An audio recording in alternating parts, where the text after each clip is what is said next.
Okay, we appear to be live. Wanted to make sure first. Before we do anything else, I have something very brief to talk about.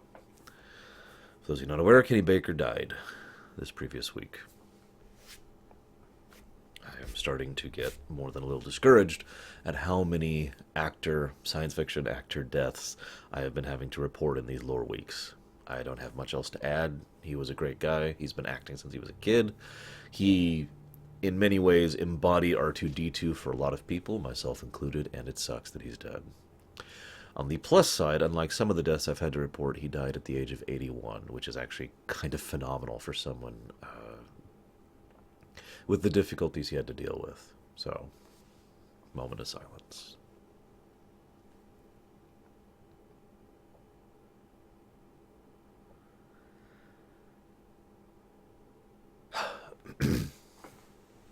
So the funny thing here, to me, I want to talk about two things before we really get started with my list here for the week. I don't have that much on the list. I do have a few things, though, and I do absolutely want to talk about a few... Oh, that's what that is. Concepts. Hang on just a second.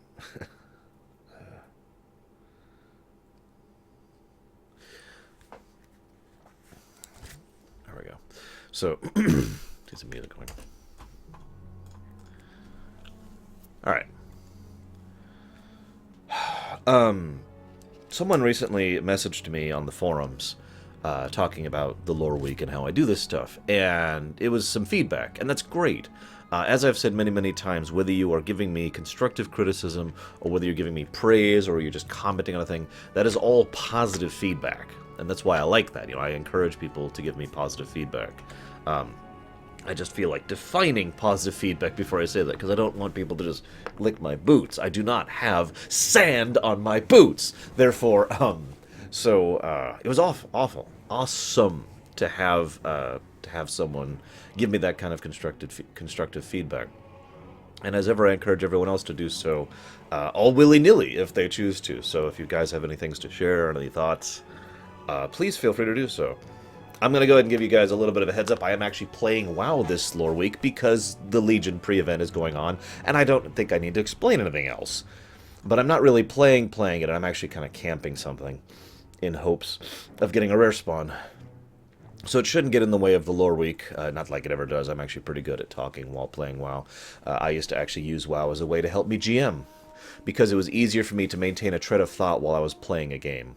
I'm such a multitasker that I tend to enjoy and indeed prefer doing more than one thing at once. It helps me think better. So that's the first thing I wanted to get out there. The second thing is, well, hi everyone. For those of you who haven't seen me, the stream I did Friday. I thought about doing a stream yesterday, but I had some other things to work on. And Gen Con was awesome. I actually haven't even started working on the video for it yet. I am so crammed trying to get caught up on the YouTube side of things. It's also why there's been so few streams lately in general. But hopefully, fingers crossed, with the infinite amount of time that I have to spare, I will actually get caught up on the YouTube side of things. And then once caught up on the YouTube side of things, shut up, Darkrai, I will be able to stream a little bit more. I've got so many games I want to finish streaming through. Excuse me. I really doubt that, Dakoita, but yeah. And I do actually intend to talk about WoW during this week's Lore Week. It's funny. For those of you not aware, I haven't actually started really discussing anything yet, because I like to leave about 3 or 4 minutes at the beginning. For those of you, of course, who are watching on the YouTube, you know what I mean, but for those of you who haven't seen this before, there's going to be some timestamps all over here, all over the screen, leading to the various discussion topics for the week. And these 3 minutes give a nice big chunk of time where nothing is being discussed of any significant relevance that can go there. I do have several topics that I definitely want to talk about this week. Absolutely, definitely want to talk about. But I'm not sure if any of these qualify as a big topic, as I'm looking at my notes here. The other thing I wanted to mention is that I've decided after a little bit of thought that the No Man's Sky stream we did on Friday absolutely was an exploration and not a premiere run. You might think, well, what's the difference? Well, a premiere run is a game that comes out, and I stream it until it's done. You know, when we did Dragon Age Inquisition was a great example of a premiere run. And, exactly, Sean. When Mass Effect Andromeda comes out, that will be a premiere run. It's actually kind of rare that there's a game that I intend to stream front to back from, you know, before the game even comes out. Most of these things are more, let's see if the game's any good, and that's definitely what No Man's Sky was. Let's see if the game's any good. As I discussed at the beginning of that stream, I was kind of walking into that game kind of neutral, you know? And it's not like there's really a beat the game with regards to No Man's Sky. I know, the Atlas thing, let's just leave that as is. I do actually intend to talk about No Man's Sky today, but mostly because I want to talk about the guy whose name I just forgot. Hang on. What is his name? Hang on a second.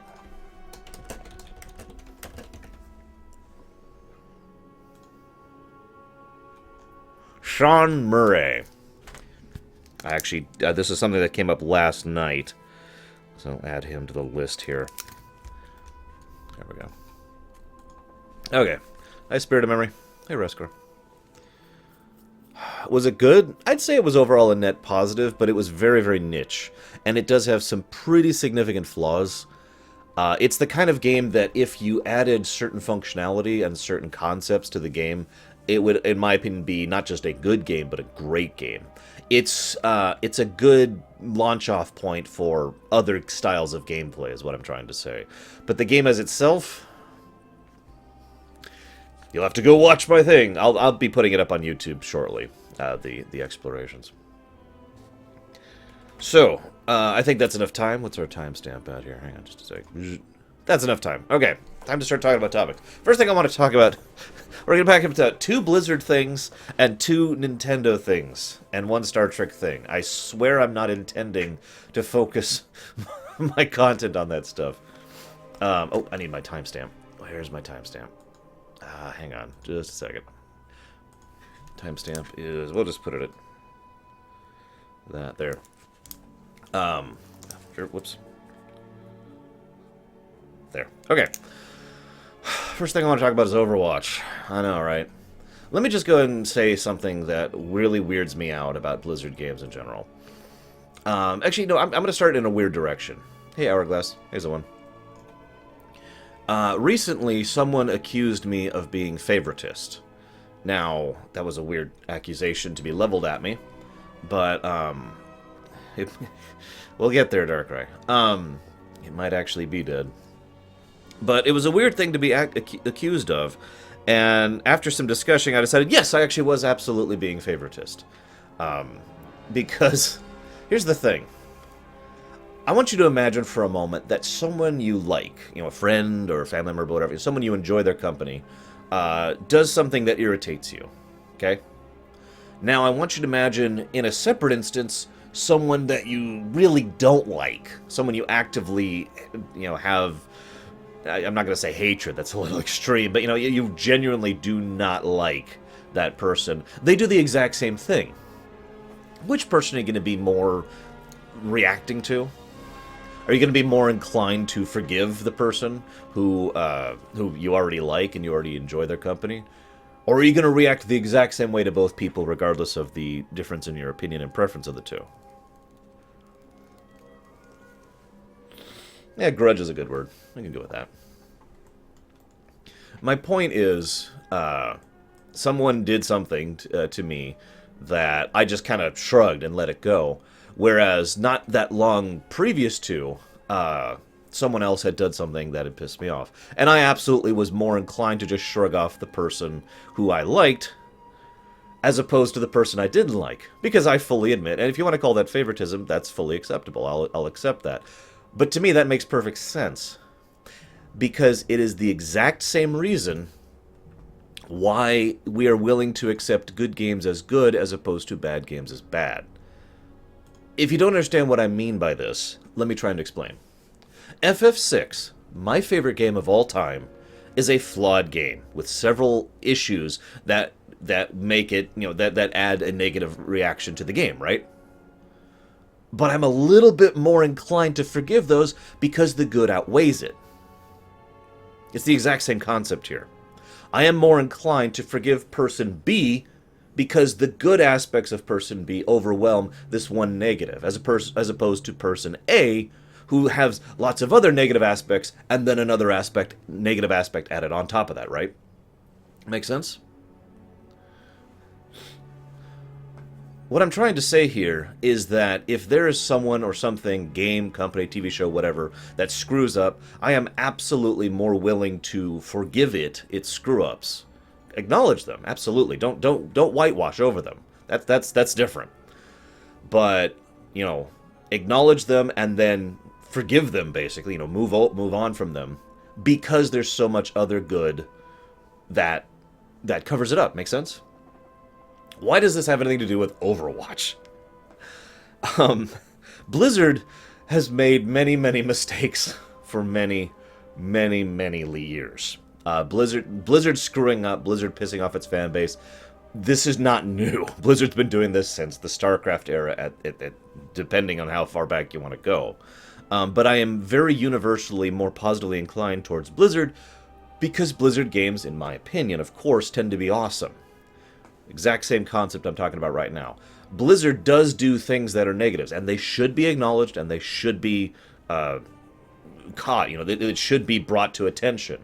But I am more willing to accept them, forgive them, and keep playing their games because the positives of the games themselves outweigh them. In fact, this is actually one of the ways that this ties in to Nintendo. Because both Nintendo and Blizzard, in my opinion, are in the same boat. Namely, both of the actual developers do good stuff. The people actually designing and coding the games overall are pretty net positive. The corporate side of both companies can go screw themselves. So, how does this tie into Overwatch? I'm going to go ahead and just put this out there. Overwatch is, in my opinion, a good game. It is very colorful. It has a lot of things with regards to its gameplay design that are great. The map design, there's lots and lots of details.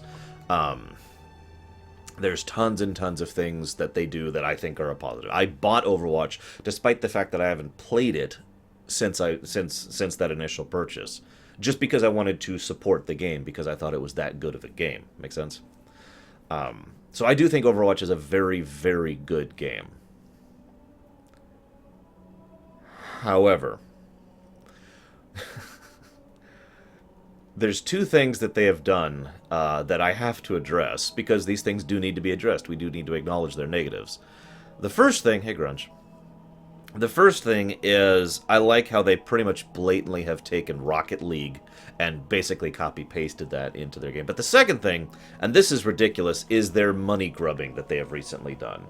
Now, I have actually already spoken about the lockbox thing, and why I think it's dumb and bad and terrible. I've also explained several ways in which it could be fixed. And it's not even, it wouldn't even be that difficult a thing for it to be fixed. But of course, fixing it would involve lowering the financial cost of it. What I mean by that is they would make less money if those things were fixed. Furthermore, they added another layer of ridiculous with regards to the recent thing with the Olympics Summer Games thing they've got going on. I'm not going to go in full details. All you need to know is that now there is yet another thing that you have to gamble on in order to possibly get something new. And the odds of getting what you actually want are actually much, much smaller. And you actually cannot get the new things without real money. If you don't understand why that's significant, in-game, up until this stuff, the normal loot boxes things, you can earn by playing the game. You know, you can level up and get tokens and whatnot. You can burn those on loot boxes. You cannot get the new Summer Games ones, unless this has changed in the last week, which I don't believe it has. You cannot get the new Summer Games skins with the in-game currency, with playing the game. You have to burn real money on it, right? It's obviously encouraging you to do that. Furthermore, the duplication thing, that's the one thing I said that would fix the system, by the way, getting rid of the dupes. I don't know, Zoan. I really don't. So we've got some fairly obvious problems, right? And I really shouldn't even have to explain why that's a negative. Just to really lay out the system, you pay money or tokens, right? You pay in money. You get a random box that contains random items. When I say random items, I mean not iterative or I can't remember the term in statistics. There's a term. There's two types of random odds. There's random odds that slowly get bigger. Like, for example, if you have a pile of 100 coins and one of those coins is a certain coin, the more coins you pull out of that pile, the more your odds go up because there's less of a pile to pull from, right? And then there's a thing where you pull out a coin and then you put it back in and shuffle it around, then you pull out a coin again. That second one, that second one is what Blizzard's doing with Overwatch. In other words, every single time you pull a lockbox, you have a random chance to get the various random things that can come from it. The whole gamut. All the things that can come from that are all equally within the pile each time you pull it. Make sense? And that is horrible, and it leads to lots and lots and lots of duplicates. Personally, I do think this is too money grubbing. Is that what it's called? True random control? I don't remember the terms off the top of my head. I haven't been to statistics class since like 2002. I had a dream about being in school last night, but that's not it. So, that sucks, of course. And I do think that is too far, personally. In my personal opinion, that's crossing the line. There should be no duplicates.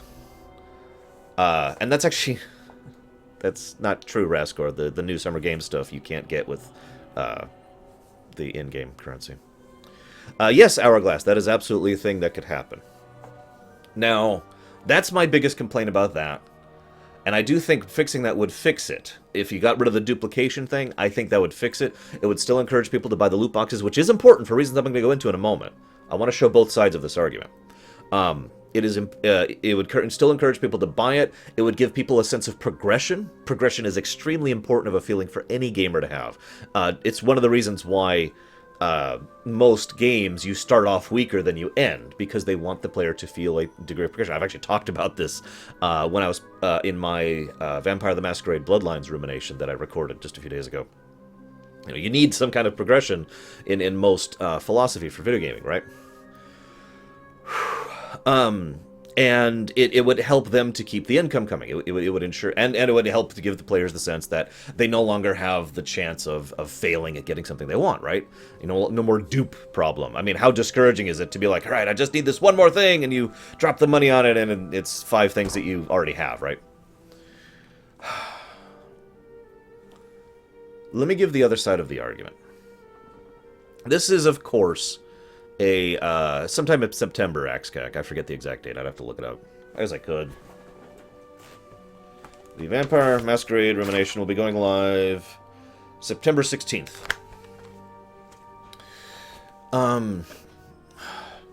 So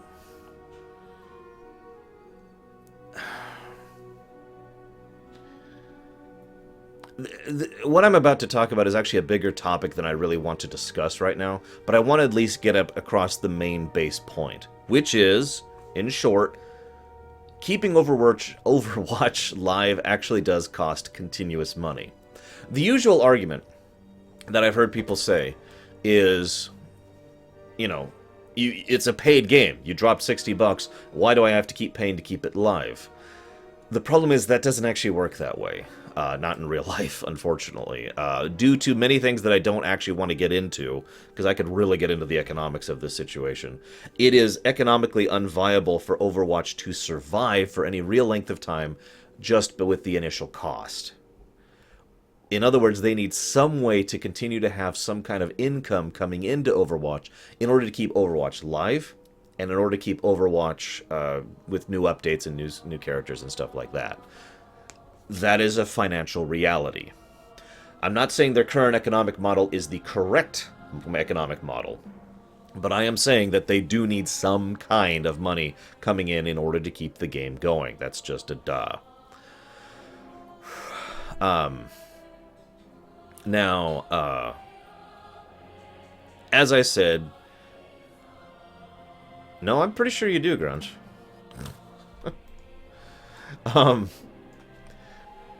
Uh, as Spirit of Memory gets here before me. What this is microtransactions. That's actually what we're referring to as is microtransactions. This is the problem. Like I said, I think the problem is the duplication thing, because right now they're encouraging you to buy the lockboxes to throw money, which is fine because it's a way to keep money coming in. But there's two things absent from the system. One, the fact that the duplication thing. With the duplication thing, it's encouraging people to dump more money into it. Again, it is gambling. It's also, however, pushing some people away. The other way they could do things is to do something like Heroes of the Storm does, where you don't just buy a pack, which gives you a random chunk of skins. You buy the skin you want. You buy the mount you want. You buy this specific thing, and you can actually say, well, I really want blah, so I'm willing to put money into blah. I have actually spent real money on Heroes of the Storm without hesitation, because there are certain aspects of it that I felt like I wanted to support, and there were some skins out there that I really wanted for myself, even though I don't even play that game that much. So I was able to go and be like, that right there, that's the skin I want. Either one of these methods would actually work better, in my opinion, than what they're doing, because what they are doing at the moment is they're kind of pushing away from consumer trust. A lot of people talk about consumer trust, including me. I talked about it extensively when a game called Mass Effect 3 came out. And one of the big reasons, one of the more well-reasoned, quiet ways I complained about Mass Effect 3 was I said that BioWare had betrayed consumer trust. Consumer trust is something that is absolutely integral to any kind of gaming company. Whether the stockholders or the company holders or the actual corporate executives of that company acknowledge it or not, consumer trust is the most valuable resource they have access to. We will continue to buy games from you as long as you have still, X currency of consumer trust. You will have long-term viability as long as you still have consumer trust. A lot of companies out there have, and THQ is an example of this, basically folded, if not literally folded, because they started cashing consumer trust into literal cash. And you can do that. It is entirely possible to basically turn consumer trust into money at the expense of consumer trust. You want a direct example? I got one right now for you. SimCity. Or I got another one from the same situation. The Sims. Sims 4. Both of those were examples of games that were basically purchased on consumer trust that completely failed to live up to those expectations. Got the quarterly input. They got the money at the time, but then both games have already died as a result of that. And the developers that were actually working on those have actually folded, and those people have now distributed elsewhere. You see the problem here? So it is entirely possible to cash in on consumer trust in exchange for money. It is short-term viable. It is not long-term viable. And and this is one of the reasons I worry about the Overwatch situation, is because Blizzard has traditionally been pretty good about maintaining consumer trust, even while they constantly screw up and bumble all over the place. There's still that sense of, okay, well, we're still trying to make things right, basically, and to still push out good games. This is the first time I've seen Blizzard actively trying to, I should say Blizzard Activision to make my point clear, actively trying to cash in consumer trust for money with regards to the Overwatch loot boxes. And that worries me, because that's a long-term problem, not a short-term problem, if you understand what I mean. Zawun and Grunge have both mentioned, no, I did not hear that, Grunge, the idea of why don't they just go to a subscription service? Why don't you just say, okay, I want to pay, I don't know, $5-10 a month in order to keep Overwatch functioning and to keep those updates and those new characters and whatnot coming in. From a purely accounting standpoint, that's actually a really good solution. The problem with that is people have sort of an innate hatred of subscriptions. I've actually personally believe this is one of the reasons why my Patreon is so low. Because, and that's not a complaint or anything, but people tend to look at monthly subs and they think, well, I don't have $7 a month. I don't have $3 a month. I don't want to dump it on that. How many people... I'm playing WoW right now. How many people out there have railed against WoW because of the fact that WoW still has a subscription service? Ignoring all of the many, many good reasons why a subscription service should exist for a game like WoW. ignoring the fact that FF14 has a subscription service, which has also hindered its player base, because people just have this built-in thing against subscription services. I'm not sure why, to be completely honest with you. I don't have any problem with a subscription service. I actually think it's one of the better economic formats for this type of continued service. To me, it's no different than having to pay gas for my car to keep functioning, you know? But then again, I am also someone who has a big backing in economics, you know, and that's a big thing for me, and so I kind of understand what the subscription's doing and why the subscription functions and blah, blah, blah, blah, blah. So, and from a purely economic accounting perspective, the difference between microtransactions and subscription, as far as a pay model for a game, subscription is something that is dependable. Microtransactions are not. Microtransactions are the kind of thing that people might buy or people might not buy. There's no real way to predict an accurate income model. This would be an accountant's nightmare right over here. I shouldn't say this would be. This is an accountant's nightmare over here. Because you have to try and budget out how much income you're going to have based on variables that basically don't exist. You're basically making up numbers. Whereas subscription thing, all you need is how many subscriptions you have, and you can say, bam, this is how much money we're going to make this month, and therefore this is what we can do with that money. So again, from both sides of the picture, for me, the subscriptions thing is the obvious choice. But again, as we've just discussed, there is a bit of a anti-subscription bias in general, not just here in the States, but in the world. Now, Takoida brought up a counter argument that you don't know if they'll have that $10 tomorrow. And if someone is in that kind of economic situation, I can absolutely understand that. However, it is also worth noting that in that case, there is no other economic model that's going to work for that person. It's not like that they're going to be in a situation where anything succeeds. You know, if you're financially destitute, and Lord knows I've been there myself, to the point where if you have $10 is a big deal for you, and you're not sure if you're going to have that $10 or that $15 or whatever in a month, then you're not part of the equation.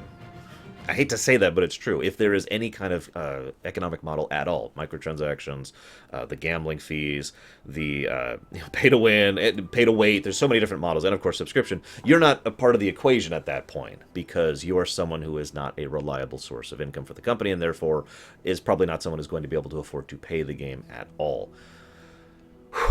Now, naturally, of course, someone who doesn't have that $10 could play Heroes of the Storm right now. Whereas, by contrast, someone in that economic situation would not be able to play WoW, for example, because Heroes of the Storm has a model that supports that. But that's getting into a whole other topic I don't want to really get into. And I've had this sitting in the back of my mind lately because I've talked so many times about the evils of the quarterly return and why it is the reason so much of all of society is wrong in the modern era. And I don't really want to get into that because holy crap. But let's stop talking about Overwatch. I really don't have anything else to share on the matter. Let's go ahead and move on to... Well, since we're talking about this kind of topic, it's a good time to move on to Nintendo. I have two things to talk about with regards to Nintendo. One of them is Metroid 2, and one of them is Pokemon Uranium.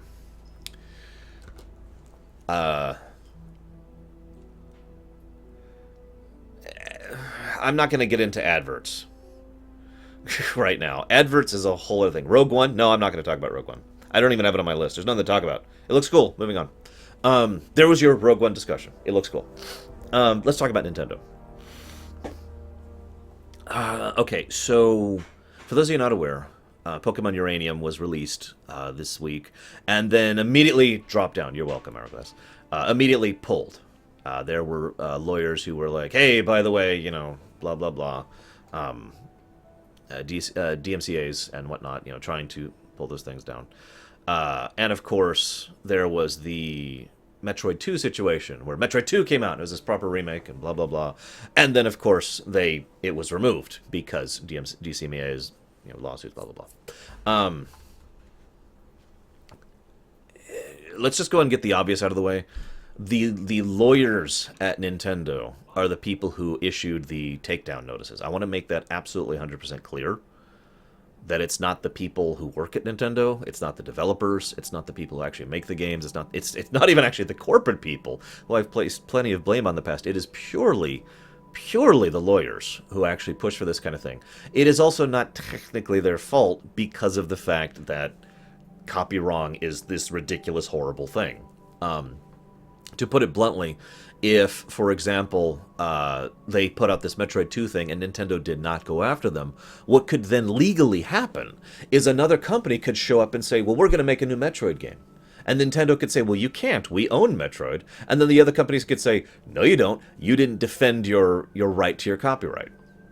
And they could go to court and make a case that they could just basically steal Metroid out from under Nintendo because they didn't go after some fan game. This is the harsh reality of copy wrong. It's one of the two aspects of copy wrong that is horrifying, and one of the things that one of the reasons I say that copyright law needs to be erased and written for the modern era from the ground up. It needs to be completely rewritten because it is so completely inapplicable in the modern era.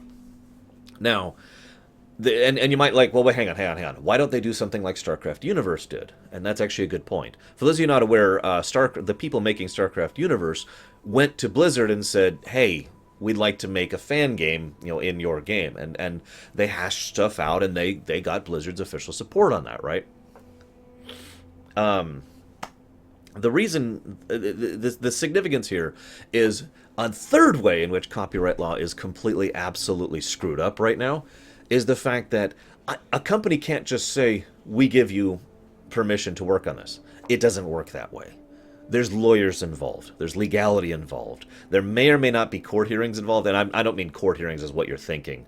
Actual real-life court hearings are a little more mundane, a little more boring than you'd probably imagine. There's, to give you an idea, there's criminal court, which is what you usually see on TV and whatnot, and then there's normal court, which is way more boring. But they would have to go in front of a judge, and they would have to actually say, here, we have this legal right, and we have this sign, it has to be notarized, and it has to be registered, and blah, blah, blah. And there's a bunch of legal, bureaucratic red tape that they have to go through in order to say, we give them permission to do this.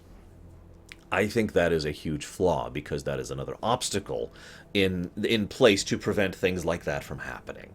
Because not everyone has the time and the energy and the effort and the money in order to actually go through all that red tape in order to say, yeah, okay, here you go.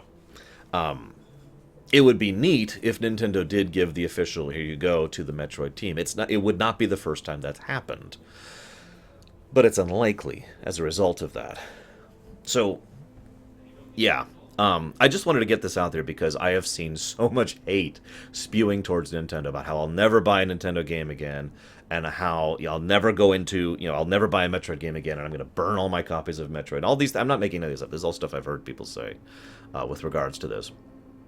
Don't blame Nintendo. I hate to say that, but don't. It's really not their fault. I bet you money if you went to the Metroid team right now and say, hey, these guys made this fan remake of Metroid 2, their response would be, cool! But they don't have any say in it.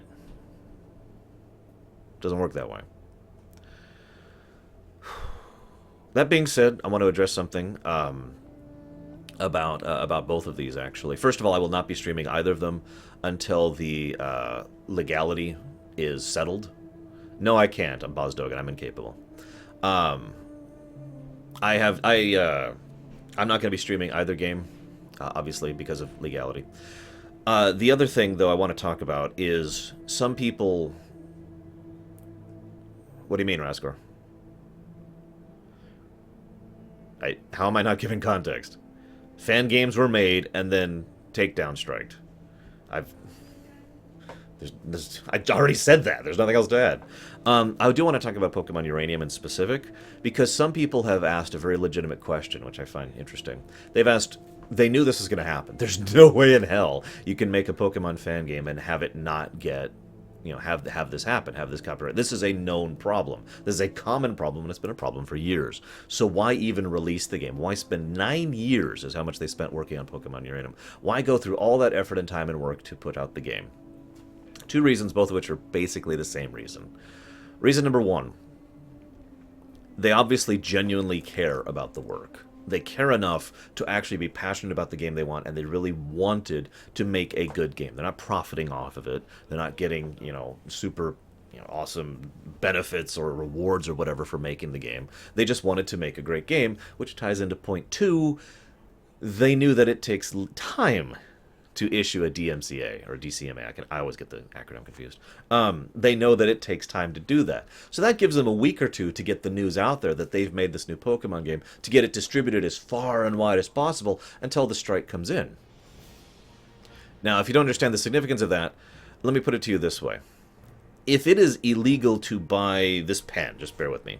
If it is illegal for a company to sell this pen, okay, that's the end. They have to stop selling the pen. But if they've already sold a few hundreds of the pens, there's nothing preventing me, who already has a pen, from giving it to you, is there? And of course, we're talking about digital media, which means if we could replicate the pen here every time we distribute it. You understand? In other words, the game is now out there. They have successfully gotten Pokemon Uranium out there, and people are already distributing it amongst themselves, which is not actually illegal because of the way this whole thing works. So they can do that infinitely. Now, the people who actually made the game, they can't distribute it anymore. They're going to be, they're going to be very careful about that. But yeah, it's out there. Done. The game is now distributed, and more people will now be able to play and enjoy and interested in it. And again, that ties into point 1. These people were making this game because they wanted to make a game, because they loved the idea of making their own Pokemon game. And now, thousands upon thousands, if not more, people are playing their game. They won, is what I'm trying to say. Even knowing that was coming in, they won. So, yeah. It's in Discord, Myron.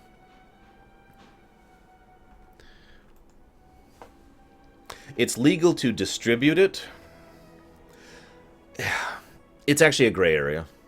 Again, the parallel I used earlier, I used on purpose because this has actually come up in real life. And there have been companies out there that have tried to make sharing a pen illegal. I'll give you a direct example of that. There have been times where the movie industry has tried to make it illegal for you to borrow a friend's DVD and play it, because their argument was that's a lost sale for them.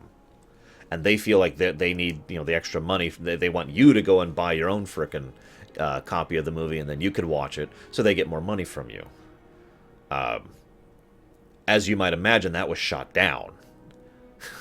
Now, if they actually took someone to court over that, it is possible for them to win that case. It is, that's why I say it's kind of a gray area. But there's no hard rule right now that says you can't borrow a friend's DVD and watch it. And that is the exact same reason why there is no hard and set rule as to why you can't borrow someone's copy of Pokemon Uranium and play it yourself. Make sense? So, moving on. Where's my timestamp?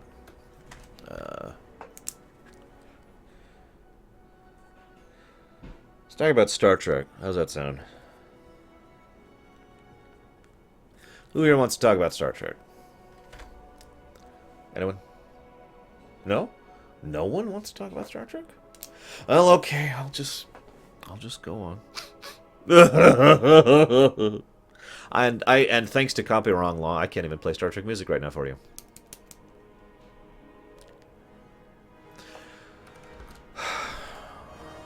Ugh, alright. Reality moment for a moment. I don't think the new Star Trek show is going to be good. Okay. I'm just going to go ahead and put that out there. I have already predicted the show is going to be bad. And with very few exceptions, every new thing I learn about that makes me think it's going to be worse than I already thought.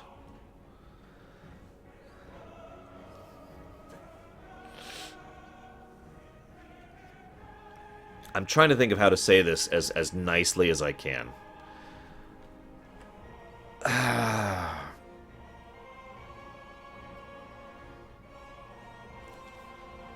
One of the things... Okay. There are two groups... Whoa! Oh, Dread Infiltrator. Hang on. Oh god, no! Why am I the only person? Help! Help! Other people at Orgrimmar. Hang on just a second, guys. Die. Oh my god, he's got 17 million health. Why does he have 17 million health? Anybody playing right now on Kargath, there is a Dread Infiltrator at the Orgrimmar flight path area. Okay, so there are two. I can talk now that I'm centered. There are two categories of people when it comes to Star Trek. There is the overall common populace, and there are Star Trek. Well, Star Trek slash science fiction fans. Take which one you want. You could argue that there's actually three categories, but really, let's just call it science fiction fans, and then we've got people who are not science fiction fans, people who are just playing or watching, regardless of that. So, got him. Damn, didn't get the toy. Didn't get the toy. Sorry. Of the common populace, in general, based on the numbers, Star Trek 4 was the best movie, and Star Trek The Next Generation is the best show, okay? And some people have pandered to that, including CBS themselves. There's a reason why the Blu-ray for TNG was almost immediately greenlit, because there was so much demand and so much that could be said about a Blu-ray release and a high-def, touched-up version of Blu-ray. By contrast, Deep Space Nine has not received such a release, and that's what I want to talk about. Amongst Star Trek fans, which show is the best tends to vary a lot more, as well as with the movies. However, virtually all of the Star Trek fans I know myself point to Deep Space Nine as the best show. And I am in that boat as well. If you told me to pick the best show, I would probably pick Deep Space Nine. I would say TNG is an extremely close second. But, yeah. Deep Space Nine. So, why do I bring this up? One of the things that made Deep Space Nine so good was it was a very dark show. I don't mean darkier. I don't mean edgier. It was a dark show. But it still carried forward the overall feeling and impetus of what makes Star Trek Star Trek. It was very character-driven, very character-focused, and it still had hope. It was still trying to carry forward the ideals of being a better person. Sisko, and all the horrible things he did. I think I'm on the wrong playlist. Hang on. There we go. I was on the wrong playlist. Sisko and all the horrible things he did, he felt bad about them. He regretted them. He would have to carry forward the guilt of the horrible things he did. And even back in the Federation, in the episode where there was a freaking military coup to take over Starfleet, something Roddenberry would be adamantly against, it was not a coup of greed or of, malicious intent or desire to conquer or anything, I would argue, that could be called evil. It was a coup that was being initiated out of a desire to protect and take care of the Federation and the people of the Federation. Whether it was flawed or not is actually never addressed. In fact, that episode actually goes out of its way to not say which side is right or wrong. It simply put forth the issues and let you make your decision for yourself. It's the Babylon 5 effect. I've referred to that many times now. But I bring this all up because one of the things I've noticed many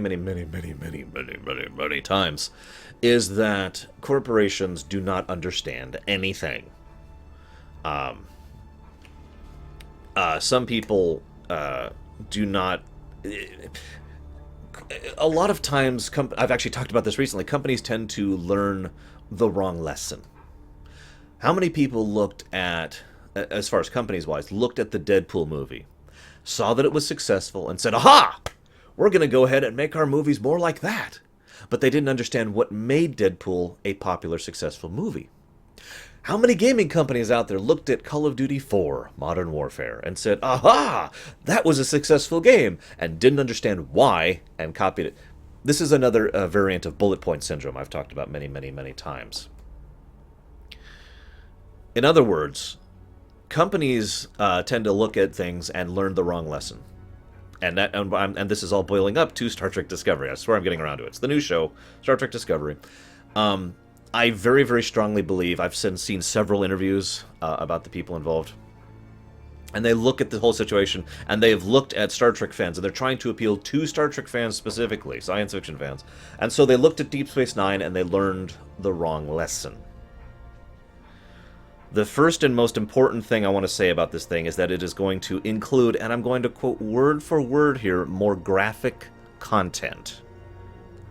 And he goes on to talk about that in regards to it being a darker and more serious and more somber affair. Furthermore, he talks about how he's trying to be edgy in several ways with regards to having a female lead and a gay character and several other things that I'm not going to go into right now at this moment. I will talk about it in just a moment. In other words, he's going darkier and edgier. For those of you not actually familiar with what I mean by that, there is a huge difference between darker, which was Deep Space Nine, and darkier and edgier. Darkier and edgier, the best way to explain that is it's when a game or a show or a book or TV show or whatever tries to be more adult by being more juvenile. Make sense?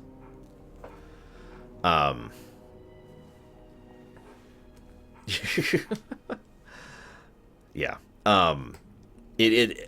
Enterprise is actually another good example of this. And for those of you who weren't actually really watching Star Trek when Enterprise came out, the producers were saying the exact same thing. We're going to make it darker and seriouser and more adult issues. And of course, what they meant was more juvenile. And there was a lot of very juvenile presentation in that with regards to the excess amount of promiscuity, I think, is actually the way to put that. And I'm not, don't mistake this for me, I mean, granted, I am something of a prude, I'll freely admit that. But there is a difference between making something sexy and making something promiscuous. Yeah, the Devil May Cry reboot is a perfect example of darkier and edgier. And I will freely admit that sexy has always been a part of Star Trek. Since the original series, this is not new. Okay? This is not something that's like, oh, I don't want that in my Star Trek or whatever. Well, I don't. But, you know, it's not something that's exactly new. But the point was Enterprise went past that into the point of pandering. Into the point of juvenile. Again.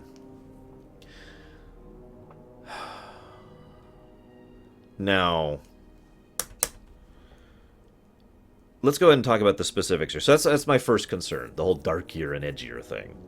I will also say that Battlestar Galactica did cross the line for me personally, but I would argue that it didn't really it wasn't really a darkier and edgier situation. It was definitely a darker and edgier.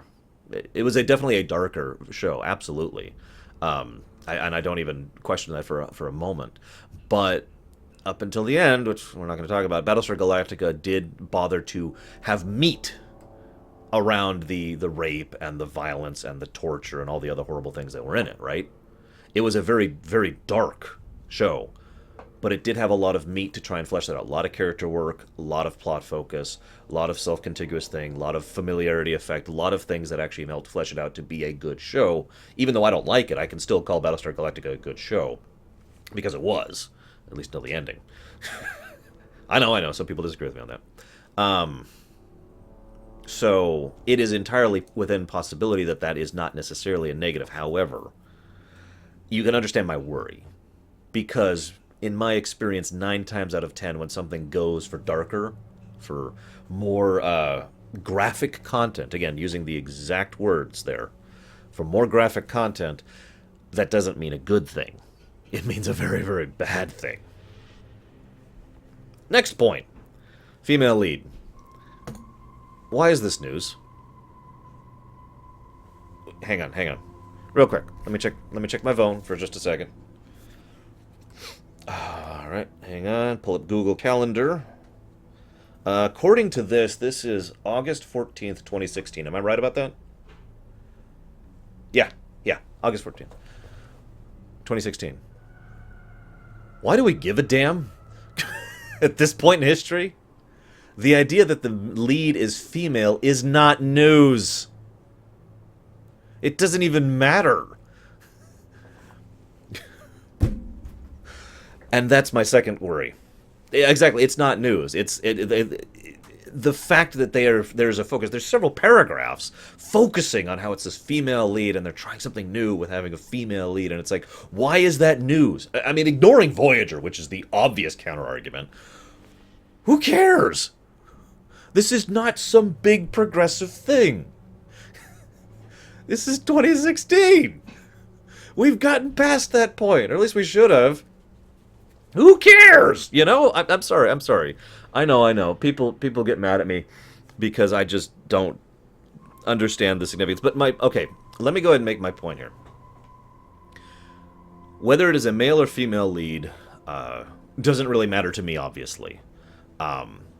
It matters if it's a good actor or actress. It matters if there's good writing behind the character. That's what matters to me. However, I'll talk about that, Darkrai, but that's actual news. We'll get to that. What matters to me is because if you asked me to pitch Voyager, like you've never heard of Voyager, okay? So you asked me to pitch Voyager. I'm gonna be like, so, you know.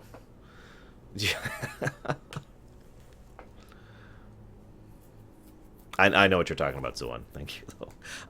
I would say, okay, so there's going to be this captain. Her name is Catherine Janeway. She is a science officer who's moved her way up to the ranks, and now she's commanding Voyager. It's her first command. But she's going to be, she's going to be kind of working on it. She's going to be kind of trying to exert command. This is her first time, and she's going to be in a very dire situation. She's going to be relying on her, her previous experiences and trying to exude the kind of strength necessary to lead a crew that is going to be in one of the most horrible situations any crew has actually been in the Star Trek series so far, and blah, blah, blah, blah, blah, blah. Okay? Now, if you don't understand the significance of that, let me tell you how this guy was doing it as if he was pushing Voyager. Okay, you ready? The female captain is a woman. And because of the fact that we really wanted a female captain to be in charge of the ship so that we could show how strong of a woman she was, and how to show how her to show that we were progressive and show that other people...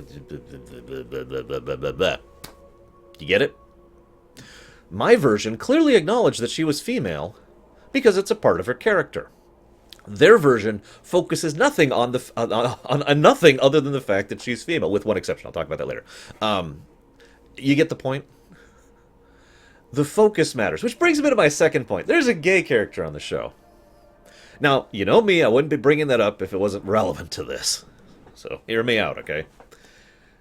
One of the things I liked about the recent Star Trek movie, Beyond, was that the way... Sulu was gay in that, right? He was homosexual. But it was so natural and flowed so smoothly with this character arc, with the way it was shown, and it basically didn't really have any emphasis put onto it, right? So, it worked. It was just him. There was no giant neon sign saying... Rah, rah. It was just him, and that, in fact, to be completely 100% blunt, if people hadn't made up a big deal of it prior to me going into the movie, I would not have even noticed he was gay.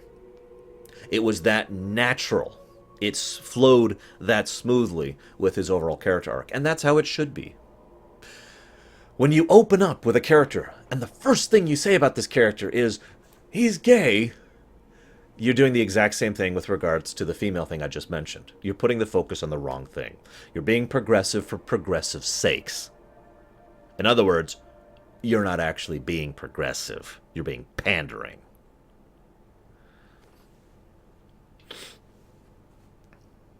You get my point?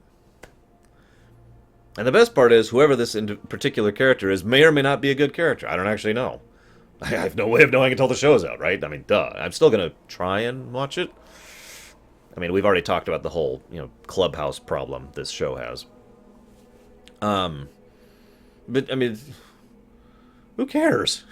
I hate to keep going back to the point, but why do you open with that? You know what else I know about this gay character? Nothing! Because that's all they've talked about. At least I know one other fact about the female character. And the way it was spoken, forgive me for not having the quote right in front of me, but it was something along the lines of, oh, absolutely, of course we're going to have a gay character on the show, was how it was said. That's almost a direct quote. Moving on. Now, it is a couple other facts about the show that we did learn from recent things. The new show is in the Prime timeline. That has been confirmed, so no Kelvin timeline stuff. That makes sense, actually. It is set just a few years prior to the original series, so Kirk would be alive and functional at that point in time. Wrong.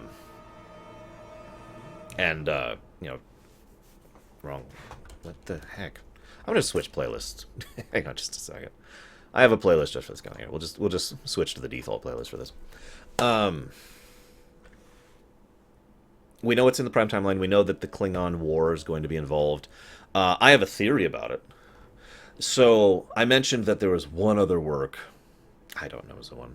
There was one other, not work, fact we learned about the female main character, and that is the fact that the female main character is not the captain. That they wanted to focus on a main character not being a captain. Okay, I'm kind of with that. I kind of get the direction they're going with that, and I kind of get the idea of them being trying to focus on something and the interactions with the characters around them. In fact, he even flat out says, I want to focus on what it would look like, if the main character was, someone that isn't on the bridge all the time, right? And I'm with that. That actually sounds kind of cool. I have a prediction about that based on the era. I think she's a Mako. Now, for those of you who haven't actually watched Enterprise, the Makos were basically the Marines. They were, and depending on which version of Star Trek you're watching, they're the only military in the Federation, or they are a subset of the Navy in the military, depending on which person you're listening to at the time. I think she's going to be a Mako commander, lieutenant or whatever, in charge of that. And I think that's actually a cool idea. It would also fit with the whole darkier and edgier thing, because they're apparently wanting to make, Space Above and Beyond, except bad. And it would fit with the Klingon War, which we already know about, and it would fit with everything else that's been told about the character. And I think that's cool. That's a cool idea. That's probably one of the only positive things I've learned about the show, is something that made me theorize on something that might actually be a positive, if it is actually true, which, of course, I don't know or not. But that's my big prediction. I want to put that out there. She's a Mako. What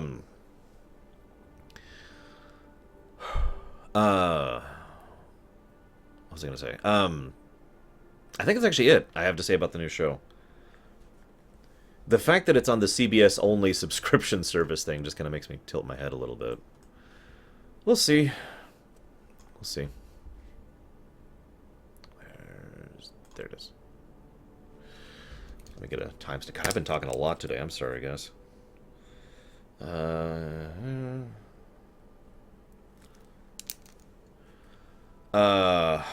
Why don't we go ahead and talk about Persona 4?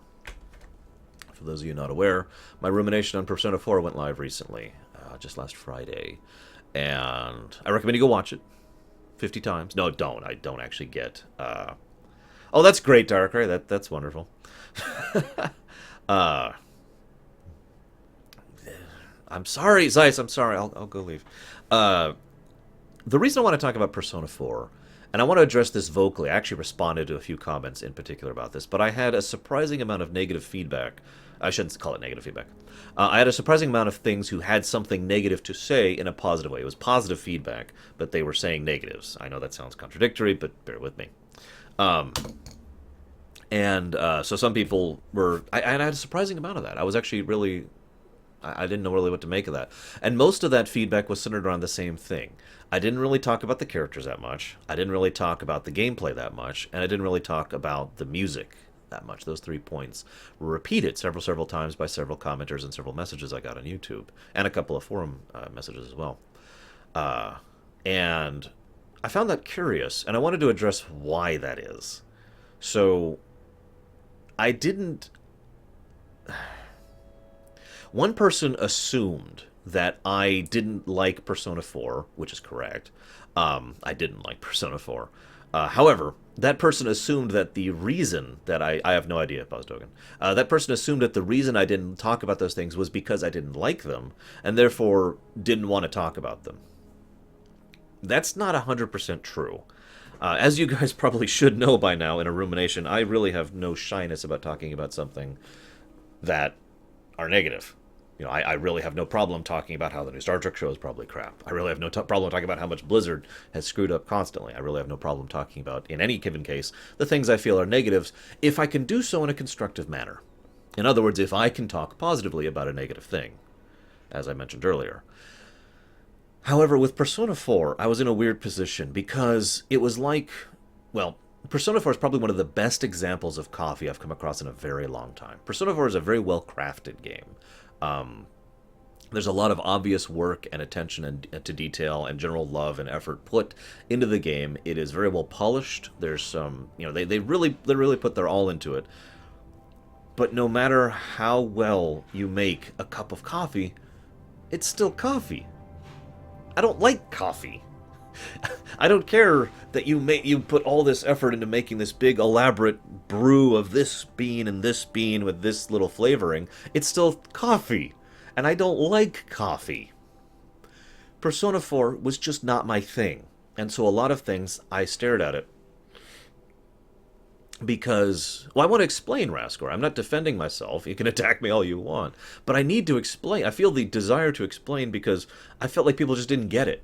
It's not that I didn't want to talk about how much I hated something. It's about how I had nothing actually to say about it positively. All I could do is complain about it, which would be pointless and stupid. And frankly, if you want people complaining on the internet, there's a few 100 million other people you can go to for that. That's not on my show, sorry. So I could just complain about it pointlessly, or I could try and explain how it should be changed. Now, this second point is usually what I go for when I talk about a negative with regards to a game, whatever. You know, how I think it could be done better, or different things I think they could do with it. But the problem is, I don't think they should do it differently. I don't think they should change Persona 4 to adjust itself to me. I don't think they should take a cup of coffee and get rid of the coffee and make it a cup of hot chocolate, because that way I will actually like it. Because then it wouldn't be the cup of coffee anymore, would it? That's the same exact thing with Persona 4. I don't think they should rip out the core and soul of the game just to appeal to me. It's obviously not designed for me as a market, and I'm more than intelligent enough to understand and respect that. So I had nothing to say positively as a constructive criticism, and I had nothing to say, you know, I didn't want to just start whining about it. So I just didn't say anything. I got to the point where it's like, there's nothing really to say here. And one of the things that I've said many, many times is that I will analyze something, you know, I will discuss something, but if I have nothing to say, then I don't say anything. I don't pad my show. A lot of people say, you know, still talk extensively about the fact that I talk too much. But the truth is, I never just sit here and try to babble. I never just sit here and try to make up things to talk about. I talk until I'm done, and then I'm done. I don't have a timer sitting at the side of my desk going, okay, I've talked for 15 minutes, so I need to cut this off. No, I talk until I'm done. And like I said, I just had nothing to say with regards to those extra elements, as I think I've tried to elaborate upon. And that's true for any rumination. I also may be pointing out the fact that there's another rumination coming up, which is going to be pretty short, which has the exact same situation with it. That is Shin Megami Tensei 4. So, just pointing that out.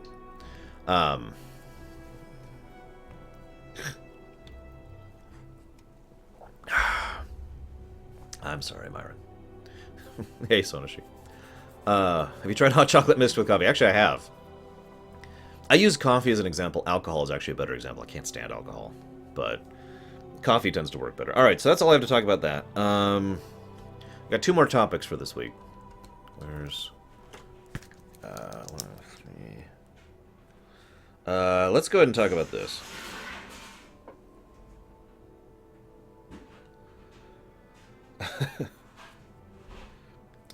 Let's talk about Sean Murray.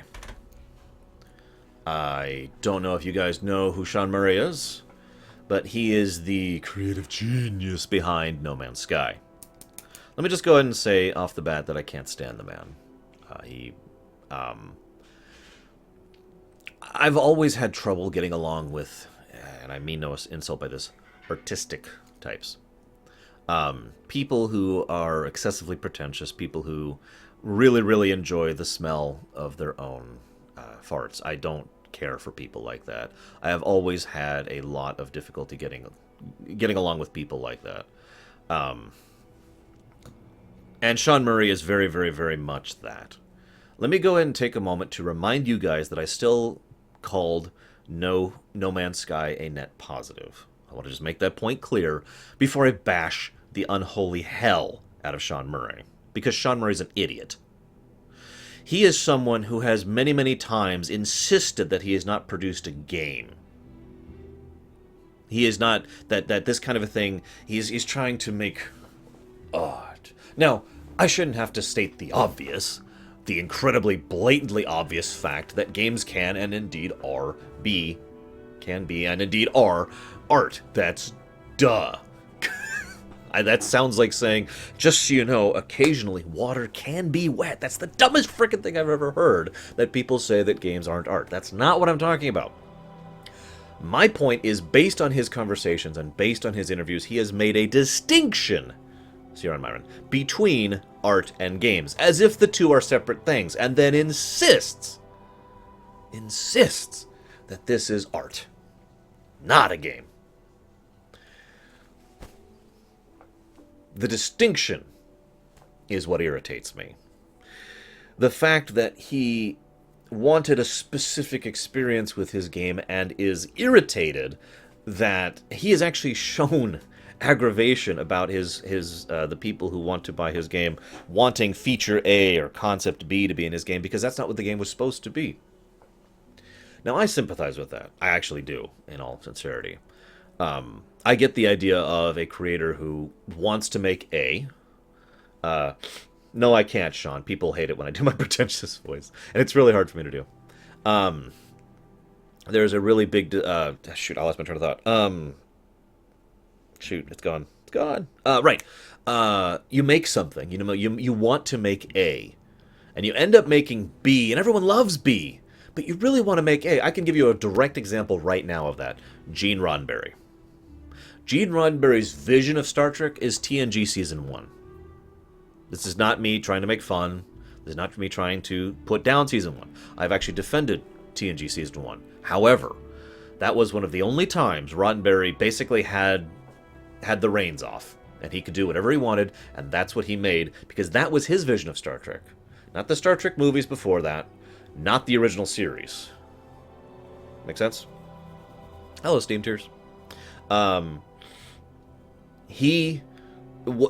I make this point because I understand and sympathize. I mean, I've actually had this happen to me too. I'm not going to give examples. Where you really want to make A, and this is how you really want it, but you had to compromise, or you didn't have the ability to make what you actually wanted, and so you made B, and people loved B, and you're like, oh, but I really want to make A. However, in reality land, you should be thankful. In my blunt opinion, you should look at the fact that people really liked B and say, well, it sucks. You should acknowledge that it sucks, that you wanted to make A, this was your vision, but you should still be thankful that people liked what actually came out. You should look at this and say, it's awesome that I managed to make something that people love, and push that, and try to explore that, and stretch that out into new things, rather than insisting that you focus on this, on point A. And that is what irritates me about Sean Murray, because he has been saying many, many, many times about how much he absolutely was like, no, I want the game to be this, I want the game to be A, and everything else, including several of his own developers, have been pushing towards B. A lot of people have been pushing towards, in this specific... yeah, exactly, Raskor. Hell, even Gene Roddenberry got to do that, actually. A lot of people have been pointing to the fact that they want more of a freelancer game. They want it to be, more story, more civilizations, more stuff to interact with, more to do, basically, more content and more functionality to be added to the game. And Sean Murray has pushed against that. And I don't actually know if he's going to or not. I don't know where this is going to go. But I just wanted to talk about this because the reason he irritates me, and I don't want to come across as I just absolutely hate everyone who's all artsy. That's not actually what it is. I can actually name on one hand the people who have that problem. Peter Molyneux, the guy behind Braid, I can't think of his name right now, the idiot at Bethesda, not Mephistopheles, I mean the other guy, and this guy, Sean Murray. I think these are the only ones I can come up with off the top of my head that really irritate me when this thing... And the reason is because of a lack of humility. I have often said that for me personally, if you do something, wrong, and if you do something rude, with relative equality and severity, the rude thing bothers me more. Oh yeah, that's right, John Romero. Let's add John Romero to the list. Sorry. Hey, Samurai. John Blow, that's him. Actually, I just realized there's another guy. David Cage. I need to add David Cage to that list. Sorry. We're up to 6. Although, that being said, the new David Cage game actually looks kind of good. I'm kind of interested. Detroit, I want to say. Anywho, so The guy who was talking about Morrowind as if it's an Xbox game is who I'm referring to. I can't remember his name. Forgive me. But yeah, have some freaking humility. That's what I want. I don't like rudeness. I in fact hate rudeness. Absolutely despise it. It's one of the biggest pet peeves of mine. And when someone doesn't actually have the humility to accept, hey, it's great that this thing is successful. It wasn't really what I wanted to do, but at the same time, the fact that it's going in this direction is cool, and I can't wait to try out new things with it. It's not that hard to have that level of humility, rather than insist that, well, this was my vision, and this is what I want, and just... Yeah, Peter Hines, that's him. Thank you. That's our gentleman. I hate that. If Sean Murray had the balls to stand up and say exactly what I just said, you know, I wanted to make this big, lonely, empty, explorative game, but it seems like a lot of people that want it for different reasons, and for that reason, we're going to try and shift it in a different direction. You know, it's awesome that people are buying into it. We're going to try and fulfill what the customers want. You know, it'd be nice if I could do some more of that stuff in the future. Just be a human being is really all I'm asking. That's all I want. That's all I have to say. I don't want to bash Sean Murray anymore. I do have one more topic for today, and yes, I do Q&A sessions like for all of my streams, so that will be a thing soon.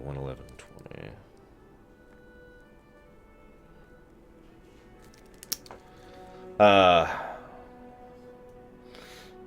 Sure, Samurai.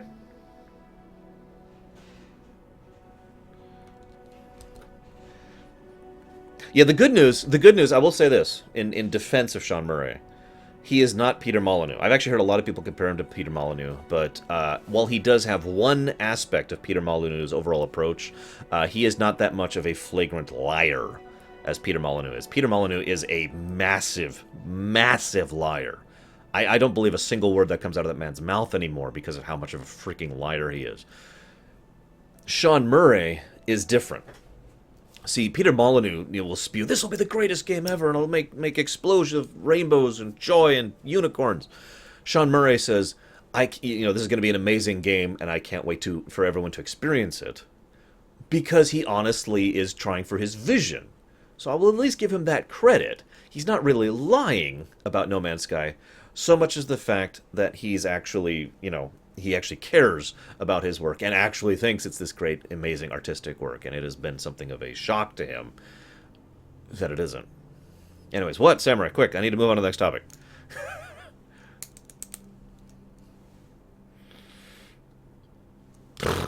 Wow. I have not had that problem. Phil Fish is not a human being, so he's not on the list, no. Both, Bozdogan. I'll go and answer that question real quick before I go to the next topic. I didn't used to cuss at all until I started working as a network engineer. That sounds like a joke, but it is actually true. I did not cuss. I learned to cuss there, and ever since I was fired from that job, I have been moving towards not cussing again, because that's how I prefer to be. I don't like that way. Anyways, I want to talk about Warcraft. So, I wanted to leave this as the last topic, so any of you who don't care can go ahead and bail now. Because I want to talk about the recent events from a purely lore and story perspective. First of all, let me go ahead and say that it is impossible for me to discuss some of the recent developments in Warcraft without spoiling the hell out of everything. So if for whatever reason you don't want to spoil the pre-Legion stuff or any Legion stuff, now would be the time to mute me or leave or whatever. So, obviously, I've done the Broken Shore. I have done many, many, many things in Warcraft. I'm playing Warcraft this very second. I know I've never talked about WoW. And he's not a demon. Damn it. Rosebud. First of all, let me just say that the Legion pre-launch event is, in my honest opinion, the best pre-launch event we've ever had. I mean that sincerely. Wrath would be the second. And Wrath's Legion event, Wrath's launch event did do several things better than Legion's has. But that being said, I do think overall the Legion event is superior. If I can explain why really briefly. First and foremost, lots of story. We've had a pretty big chunk of story actually being pushed forward in this. Lots of quests, lots of cutscenes, lots of voice acting. The invasion events themselves are tied in. There's a lot of things with regards to how story and gameplay are being tied in. For example, this is actually something Hylisk pointed out, but I was going to point it out as well. It's really cool, but I want to give him some props there. The whole thing that I'm doing right now, hunting down demon infiltrators, is a great example of gameplay and story integration, because in terms of gameplay, you want the toy. In terms of story, your character probably actually wants to hunt down demon infiltrators in your city, right? I mean, that makes sense, right? So it's a nice little tie-in. The way that you can join the Legion, and if you do, you end up dying shortly. The fact that they've bothered to tie in the resurrection thing into lore and explain that away.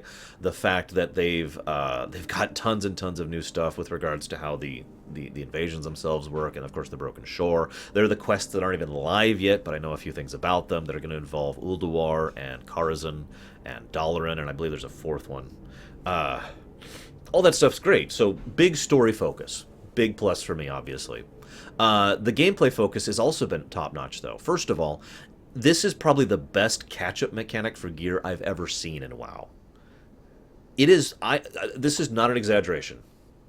I agree with that, Suwon. This is not an exaggeration. Yesterday, I hopped on my priest, Zanej, and she was at 544 item level, okay? Which, for those of you who don't have a perspective for that, means she was under-geared as hell. Like, she barely had any gear on. Within about an hour of concentrated work and effort, she was at 680-something. Which is basically much more where she should be. And all you have to do is go do the invasions and know what you're doing and hit the Broken Shore, and bam, between the Broken Shore and the actual invasion events themselves, as long as you're participating, because you get more shards for participating, you will be able to fill every single slot in your inventory.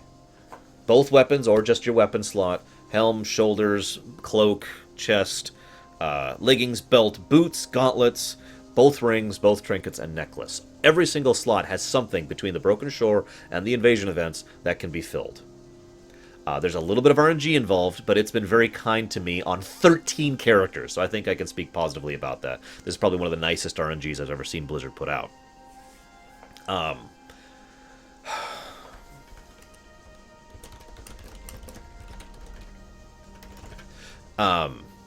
And I like that. I like the fact that so we've already mentioned how it has a big story focus, but from a gameplay focus, there's a lot of stuff you can do that gives you actual gameplay benefit. It's a great way to get characters caught up. It's a great way to get characters leveled. So a friend of mine came back to WoW like 3 or 4 days ago, something like that. Hello to you. And she had not played WoW since Pandaria, so long absence. And I ended up saying, come do the invasions with us. And she was like, sure. Now, she did do some quests as well, but she got about 5 or so levels just doing an invasion or two every 3 hours. Because the invasions are tons of exp. So you get tons of experience to help your characters catch up literally in terms of levels, and you get tons of gear. Oh, and by the way, you also get gear for the lower levels. So she was getting gear that was relevant for her, and was good for her.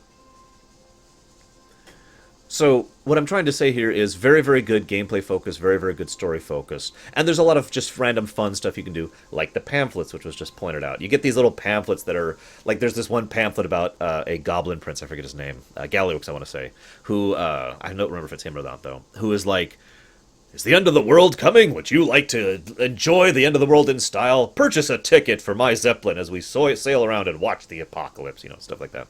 And yeah, they put the invasions in areas so that when you go there, you can PvP flag and fight the other side. However, when you go to Dune Morrogue as a Horde character, there's actually a new layer of Dune Morrogue, so all the Alliance NPCs and players are friendly. And you can actually interact with them. Same for Westfall. Same for Ashara. All these places. Hey, Omni, what's up, dude? I was just talking about Ratchet and Clank the other day.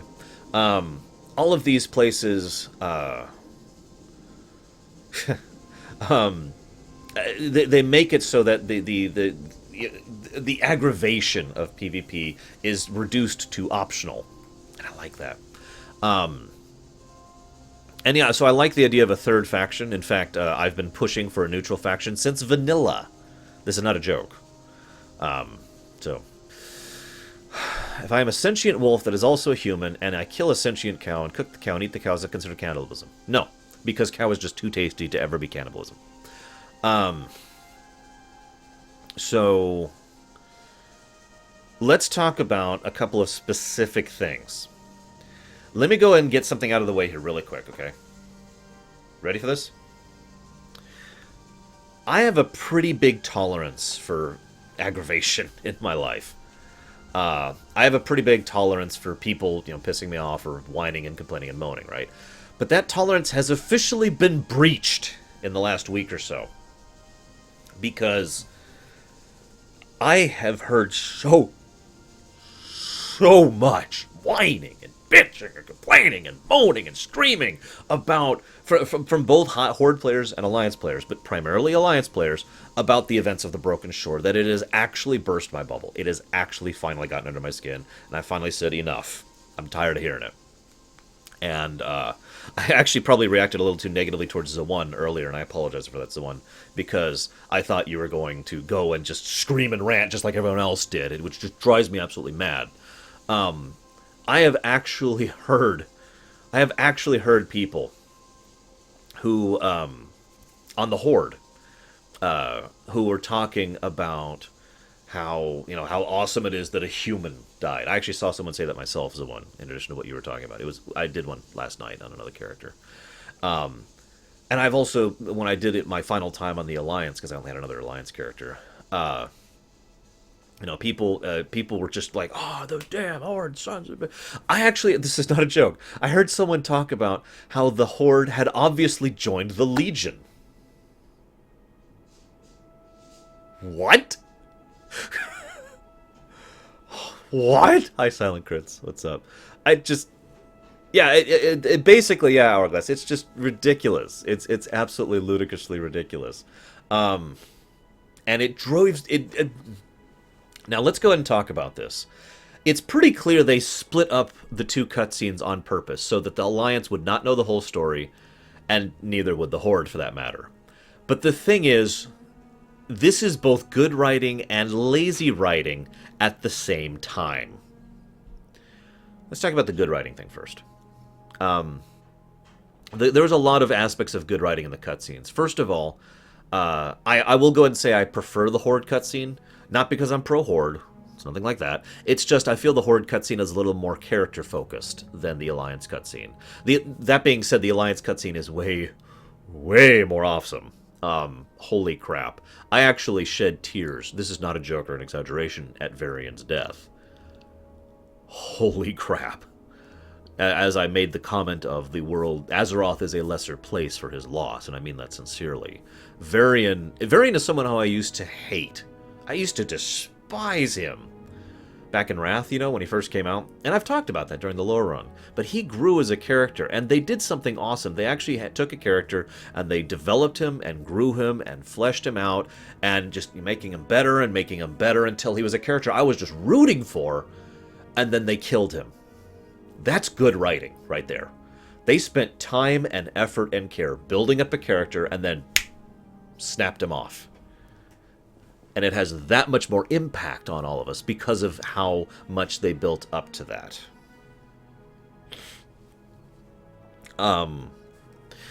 It also is interesting because it's one of the best examples of in-game health in a lore sense I've ever seen. I've often said many times that health in a video game is actually probably better to be described as stamina. In other words, any given stab is going to kill you, probably, right? But in lore, the idea of all that health that you have in gameplay in lore is basically you being able to dodge or keep going or avoid getting stabbed. It's kind of similar to the concept of AC in D&D. And it was interesting to see a Varian who, let's keep in mind all the facts here. This is a Varian who's been fighting for days. I think it's 3 days? I'm not sure, they say somewhere. But, days. this person has been fighting here with his remnants of his forces, and then us, we show up, the reinforcements show up, and then he starts pushing, which is even harder than the slow retreat had been doing up to that point in time.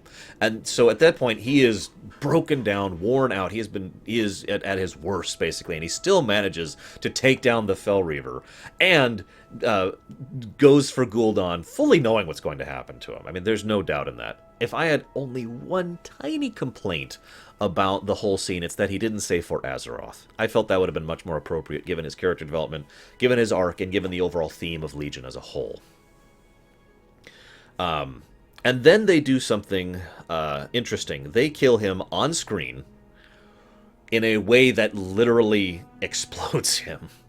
He has a horrifying death. And it is... So, first of all, the obvious impact of that. Both Sylvanas and Gen, seeing the explosion as they're retreating and just being like... But the thing I want to talk about is the out-of-character aspect of that. I'm not sure I believe that, Raskor, but I'll talk about that in a moment. If you kill a character on screen...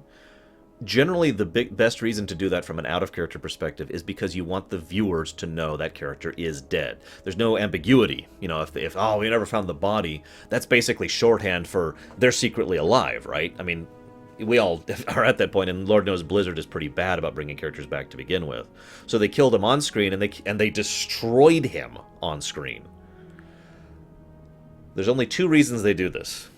There's only two possible reasons for them to do this, from an analytical point of view. One, they wanted to absolutely, 100%, really explain that he is dead and he's not coming back. Just, it's over. Or two, they're being dicks and they wanted you to think that he actually is coming back. I'm really hoping it's the former. I actually do not want him to come back. I hate to say that. But it is such a powerful, impacting, strong death. It needs to stick. Superman needs to not come back this time. You know what I mean?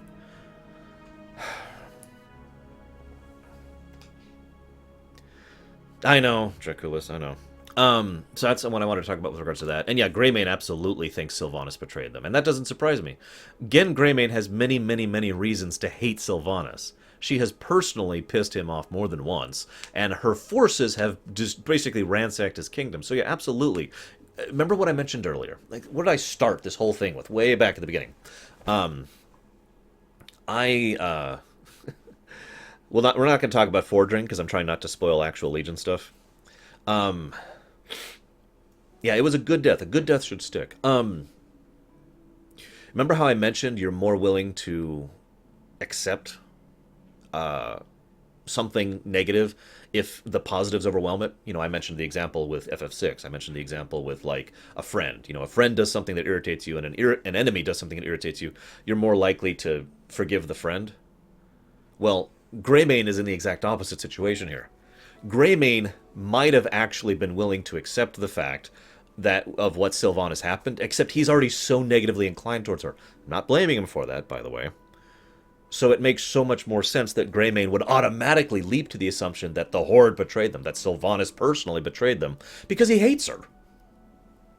And he's one of the biggest voices speaking when they get back to Stormwind, and he's one of the people are going to listen to. Jaina, as I've said many times, Miss Proudmoore has her own reasons to be the way she is. I really, really, really hope she's not a Dreadlord. That would actually make me just groan. Ugh. Would actually be my response to that. Why is... Okay. That would actually just make me go bleh. But I would... what is Pax doing?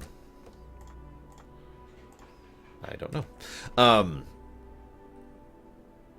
But as I've mentioned during the lore one, as I discussed, she has plenty and plenty of good reasons to hate the Horde at this point in time. And it does make a lot of sense that she would have the exact same reaction that Greymane did. Damn the Horde! The Horde, of course the Horde are behind this. Remember, she still thinks of Garrosh as the Horde, when, as I tried to make very, very clear and distinct during the lore run, Garrosh is over here, whereas the Horde is over here. But she still thinks of the two as one and the same. So I wanted to talk about that. And again, I do fully understand Greymane's position. I do fully understand Proudmoore's position. Let's go ahead and talk about Anduin. So this is kind of an irony. The Horde is more unified than it has ever been at this moment in time. And the Alliance is more divided than it has ever been at this point in time. I can't be the only one who thinks that's intentional and deliberate shift of the story. Because it used to be the reverse of that. And... Oh, hang on. Is this a... No, I think that's PAX. Yep, nothing.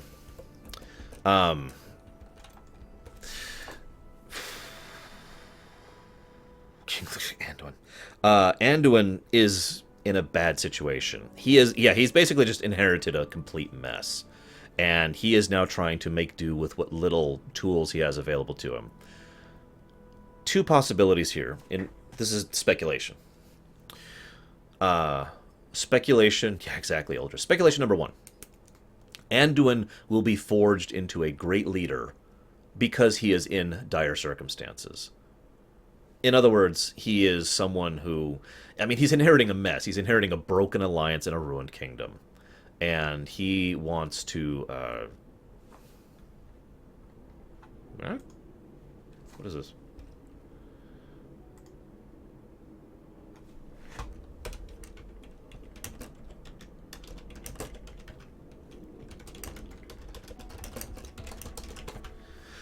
Sorry. Had to type.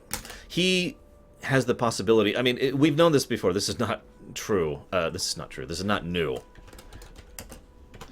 As a concept. Generally, if you're in dire circumstances, one of two things happens to you. And you can kind of see where I'm going with this. You either rise up to the occasion and become a better person from it, or you are broken by it. And I think one of these two things is going to happen with regards to Anduin.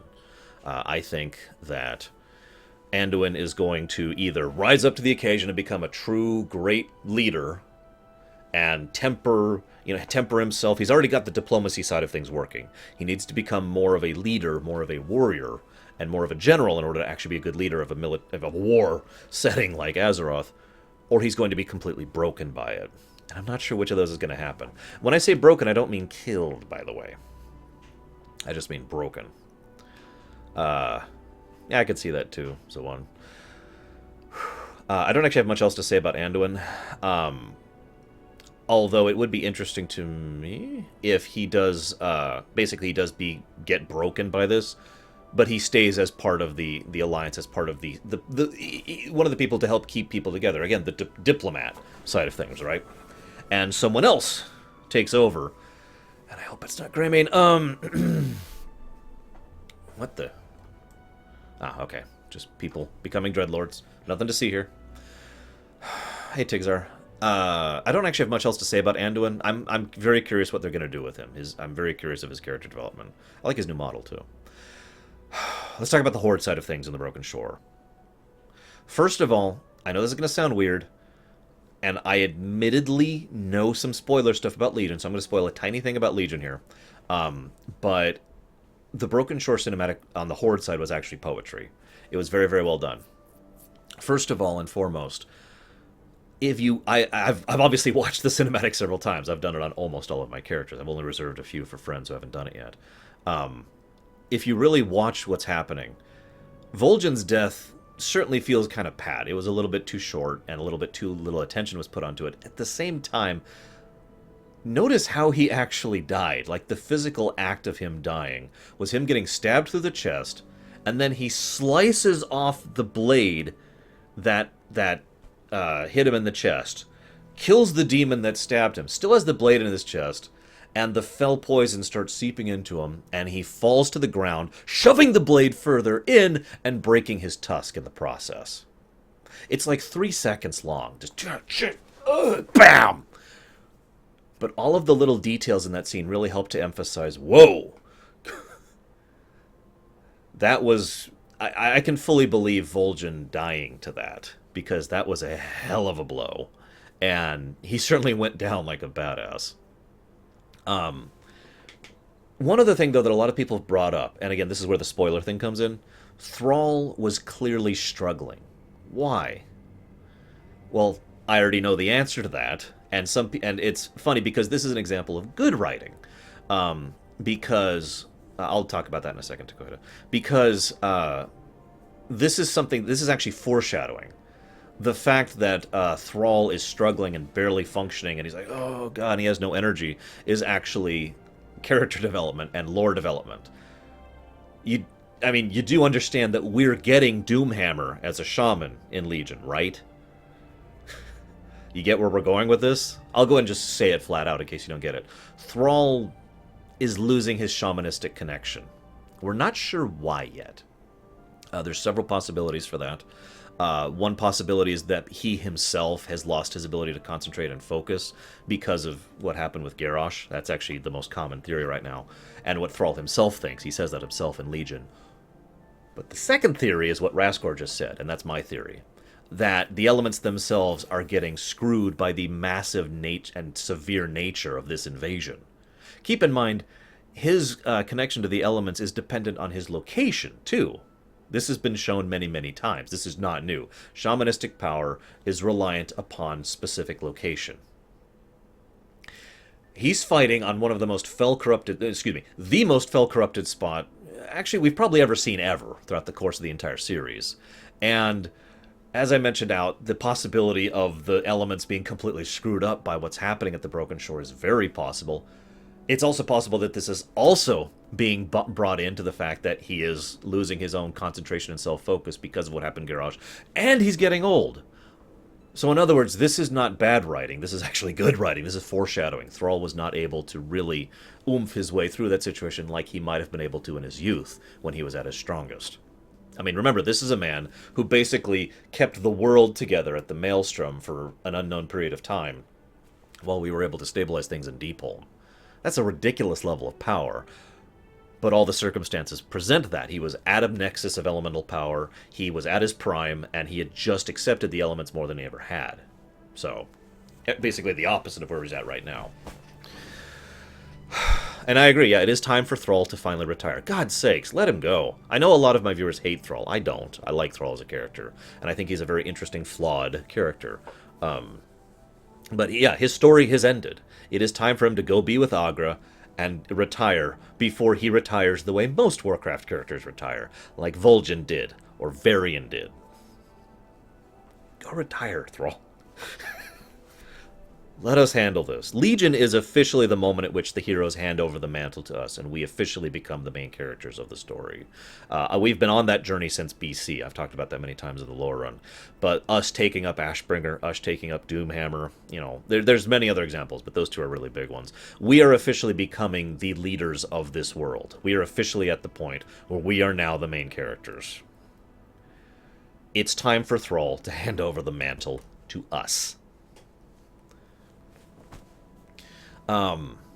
And I like that idea, him becoming a teacher. That would actually suit Thrall very well, I think.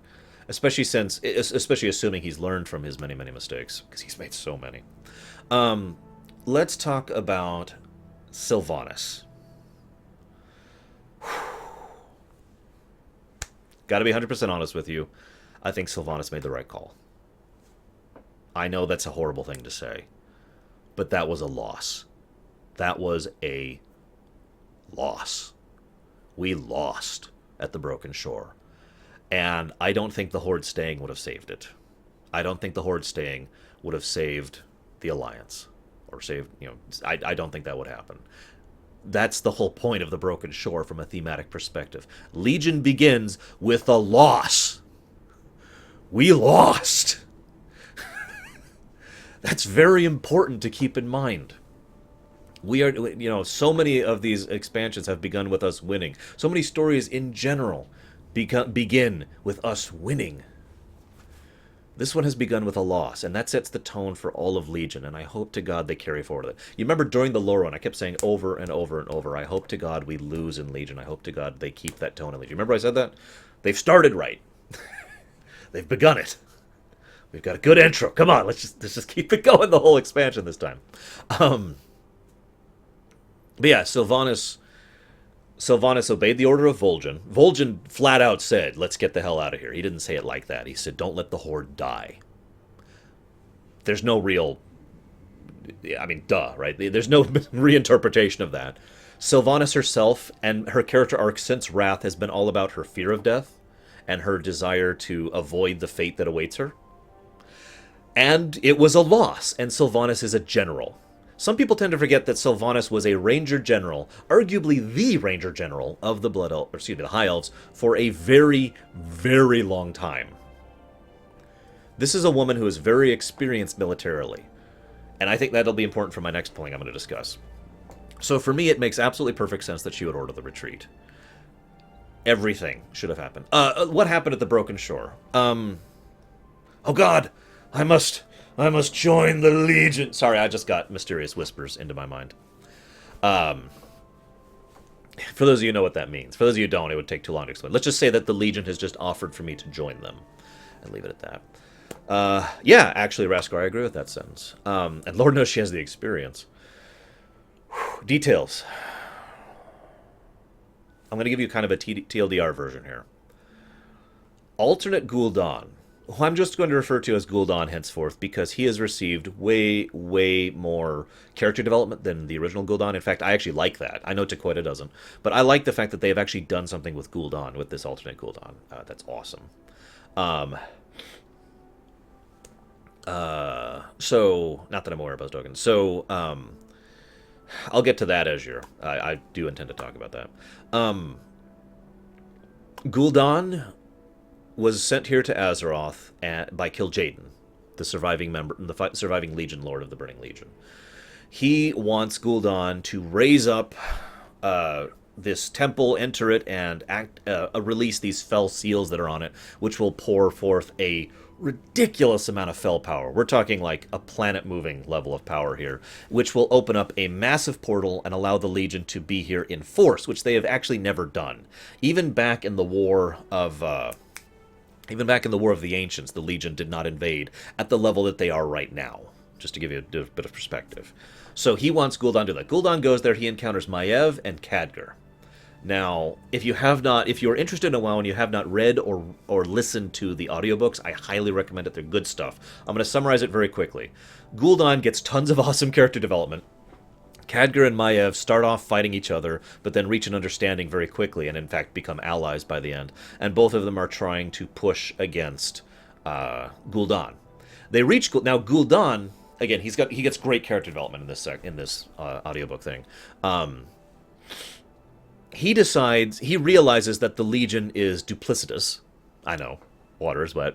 And he decides to not go ahead with the plan to work for the Legion. But the irony is he starts to realize as he's fighting Khadgar and Maiev that he has an interesting choice. He can join the Legion and be an eternal member of the army, or he can keep all of his power and eventually lose to the heroes of Azeroth. It would take a while, and he'd kill plenty of them, and he recognizes that, and he could kill them. And he acknowledges that. But eventually they would overwhelm him, and eventually he would lose, and so he ends up joining the Legion. So he releases the seal, the armies of the Legion come forth, blah, blah, blah. Khadgar races to Karazhan, encounters a Nethrezim who's waiting for him. There's all sorts of other little details that happen. But the bottom line is Sylvanas and Varian, the two most experienced tacticians and warriors of both factions, lead a unified front of both the Horde and the Alliance to the Broken Shore to fight against this Legion invasion. They then fight there for, as I mentioned, about 3 or so days. You know, we don't know the exact amount, or actually we do know the exact amount, I just don't remember right now. They fight there, and then however many days later is when we, the player characters, show up with a reinforcement fleet. Both the Alliance and the Horde send a reinforcement fleet, and for a while there, we actually do work together. There's actually this really cool thing, which is nice, where there's a boss that will quite literally go back and forth between the Horde camp and the Alliance camp. And there's Alliance players over there, and there's Horde players over there. And you'll see them, and you'll work together with them against this boss. It's really neat. And then you fight, and then the Horde gets complete... Oh yeah, the Argent Crusade was there too. Forgive me. That is actually important. Not yet, but it will be more important later. Then we fight, and then we lose. We get curb stomped. The Horde gets flanked and crushed, and the Alliance can't hold without the Horde support. And then it all goes to hell. Varian dies, Vol'jin dies, and Sylvanas is the new war chief, and Anduin is the new High King. Some really good scenes, by the way. Tyrion's death actually made me cringe. No joke. Like, in a good way. Like, Necro, to my knowledge, we don't actually know the exact answer yet. Especially since there's still certain secrets about the tomb, what's in it, and Sargeras' body that we still don't have the full answers for. So I'm not sure.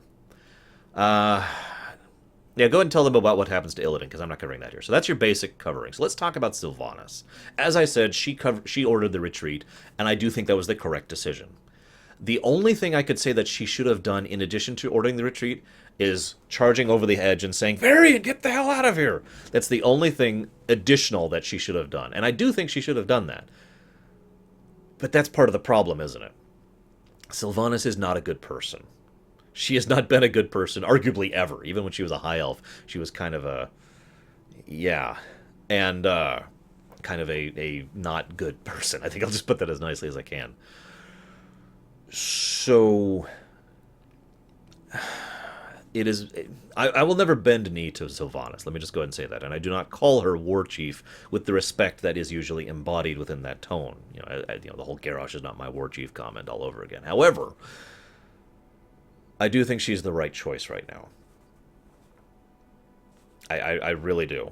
I hate to say that, but I do think she is the correct choice for War Chief right now, because she is a very skilled military leader. She is a very skilled tactician. She has lots and lots of combat expertise, and she's not a good person. As much as I talk extensively in real life and on my show about how living is what matters, and the more subtle things other than base survival are what makes life worthwhile, there comes a point when you are pushed to extremism. When you are pushed to the point where survival is not on the table anymore, survival needs to be put on the table. You need to make survival happen in order to live. And Sylvanas is the one who is going to help us survive the Legion. And then afterwards, we're going to have to deal with her. And that's a problem, but we're not even going to be able to get to the point of dealing with her if we don't survive the Legion. This is just my opinion, of course, but this is why I agree with this. This is why I think this was the correct decision for her to be in charge.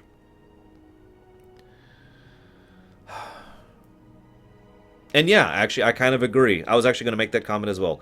Gen Greymane is probably the best tactical leader we have on the Alliance left at this point. With some people would argue Mirrodin, but honestly, Mirrodin was never really that great of a leader. No offense to the man; he's a great character and I love him, but he is a soldier. He is a warrior born. He needs to be out there in the front lines fighting. He does not need to be leading the Alliance right now. Anduin does not have the military experience. Tyrande, as we've already explained, her tactical experience is junk. Malfurion? I don't even think I need to explain that one, do I? And who's that leave? Valen?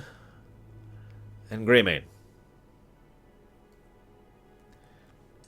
So yeah, Greymane is, unfortunately, the choice for the Alliance to be the Alliance leader right now. And as Rasker points out, the Alliance will never accept Sylvanas. They will never forgive her for what she has already done prior to now. Doesn't matter if she actually has a proper redemption arc. I'll talk about that in a moment. Doesn't matter if she saves us all from the Legion. They will never forgive her for what she's done. But what are our other options? I've actually gone through the list. I'm not going to go through the whole list right now. Let's just boil it down. There are only really two other alternatives for the Horde. Lor'themar and Saurfang. Bane is way too young and has way too little experience in both combat and actual leading. He's not suitable. There is no other troll. We don't have a second troll backup to do this. All we have is Saurfang, who actively does not want to lead and is very much getting old. In fact, I think at this point Saurfang is actually the oldest living orc. And of course Thrall is absolutely not picking up that mantle. And then we've got Lor'themar. Now, Lor'themar, I will freely admit, I've had pretty long discussions about this. Lor'themar is another good pick for War Chief. If Sylvanas was taken out of the picture, Lor'themar would be the obvious choice. But there are problems with Lor'themar. In fact, there are several problems of Lor'themar. That would be cool, Venters, but no, I don't. Um, I don't want to go into all those right now. I've already discussed this. The point is, there are several problems with Lorthamar being a leader. He is not as much of a bastard as he needs to be in order to defeat the Legion. Lorthamar is more of a Valerian Mengsk than he is an Arcturus Mengsk. Lorthamar would be a good person to take over when Sylvanas is brought out of power. Either she steps down or she's killed or whatever. But he's not the person to lead us to victory against the Zerg, if you follow my reasoning here.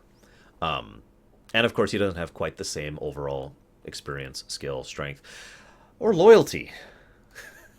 I know that sounds like a weird thing because Sylvanas is not exactly known for her loyalty, and yet at the same time, Sylvanas has, strangely enough, if you really analyze it, been quite loyal to the Horde always. The only time she wasn't really loyal was to Garrosh, which, as I've already explained, is not the Horde. I know that's a weird thing, but think about it for a moment. It's true. Whereas Lorthamar was actively trying to join the Alliance.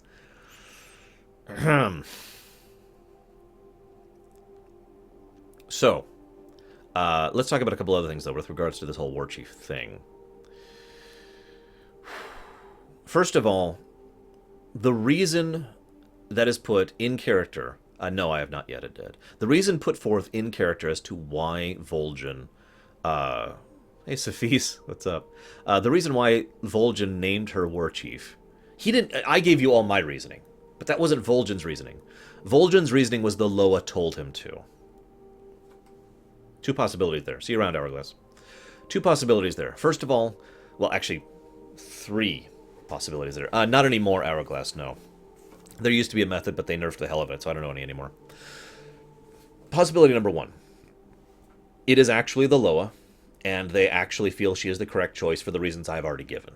You know, the Loa want to survive against the Legion as much as everyone else does, right? So, that's option one. Option two. The Loa are actually the Loa, and being Loa. Remember, Loa don't necessarily care about people. I've talked extensively about how the Loa function and work. I talked about them constantly during the lore run. So... yeah, I agree with that, Junkies. So really, the Loa could be just messing with him, or they could have an ulterior motive, or they could be pushing towards something else, or they could have just been trying to get him to agree with something. I mean, there's plenty of other different things that they could do, and have motives that don't involve the good of the Horde, right? And the third possibility. He was not talking to the Loa. This is the possibility I hear most referred to. I have heard everyone, like almost everyone I know who cares about the lore of Warcraft, has said exactly what Raskor and Brakeman just said in chat, that it's not the Loa. We have actually seen people who will pretend to be ancestral spirits and deceive people. That's already happened. That's how the original demonic horde happened. It's not out of bounds. It's already been done. It is entirely possible that that's exactly what's happening right now. That, they're trying to convince this situation. And you know what would be really funny to me, personally? What if that was something that, say, Kil'jaeden did to weaken the Horde, and as a result of that, in a sense of dramatic irony, it ends up strengthening the Horde to the point where they can actually resist the Legion? Because Kil'jaeden, or whoever did it, assumed Sylvanas would be a manipulative, self-serving twat. And instead, she actually does end up unifying the Horde against the Legion. Which brings me to my final point about Sylvanas. Possible character arcs. Did you know that Blizzard has never really done a redemption story? I point this out because one of the more common things is like, oh, it's all nothing but redemption stories in Warcraft. But that's not, if you really think about it, it's not actually true. Arthas did have a redemption, but not in the way you're thinking. Arthas did some bad things. But it was Death Knight Arthas, as I've described and explained in detail, a very completely different person who did most of the actual atrocities that we associate with Arthas. The real Arthas was a hero from day one. He didn't get redeemed. Kerrigan is an even more extreme example of this, because Kerrigan was never actually evil. She never at any point in time became evil prior to the whole thing. Then there was the Queen of Blades, who was clearly and distinctly a completely separate entity, and that point is made very clearly. Aldaris, I'll debate that with one with you, but I don't really think Aldaris qualifies as someone who is evil enough to require redemption. However, I will give you that Aldaris certainly did redeem himself from being a jackass, so I'll give him points there. Um, Point being, what if Sylvanas is our first big, real redemption story? Because there is no alternate Sylvanas here. There is no other Sylvanas. Like, I mean, there was. That's true. Back during Warcraft 3, there was Banshee Sylvanas, just like there was Death Knight Arthas. However, then Sylvanas, as I've said many times, Sylvanas paved her own way all on her own. Like, most of the evil stuff she did that.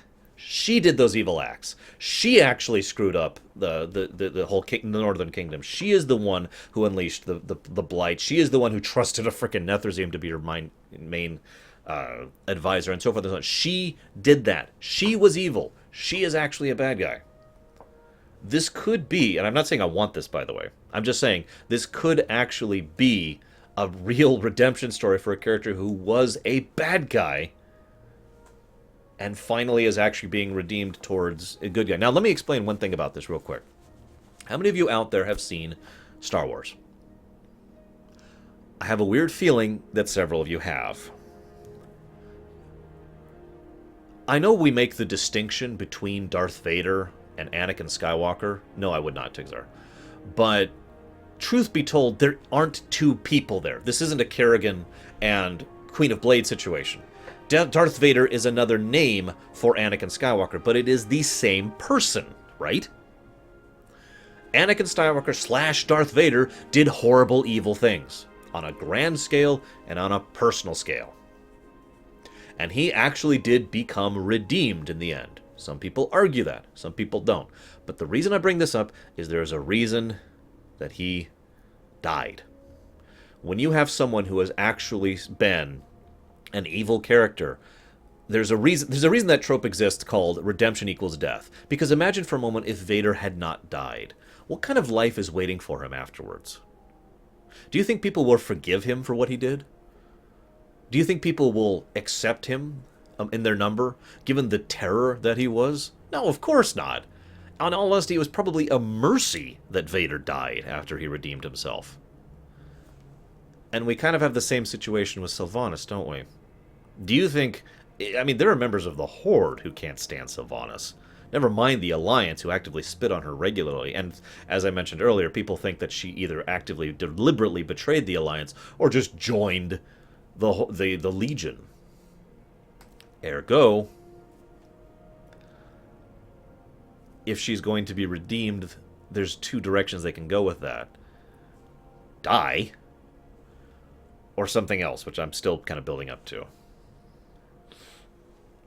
I think that the Alliance will try to kill the Legion before... I think the Alliance will try to kill Sylvanas before we defeat the Legion.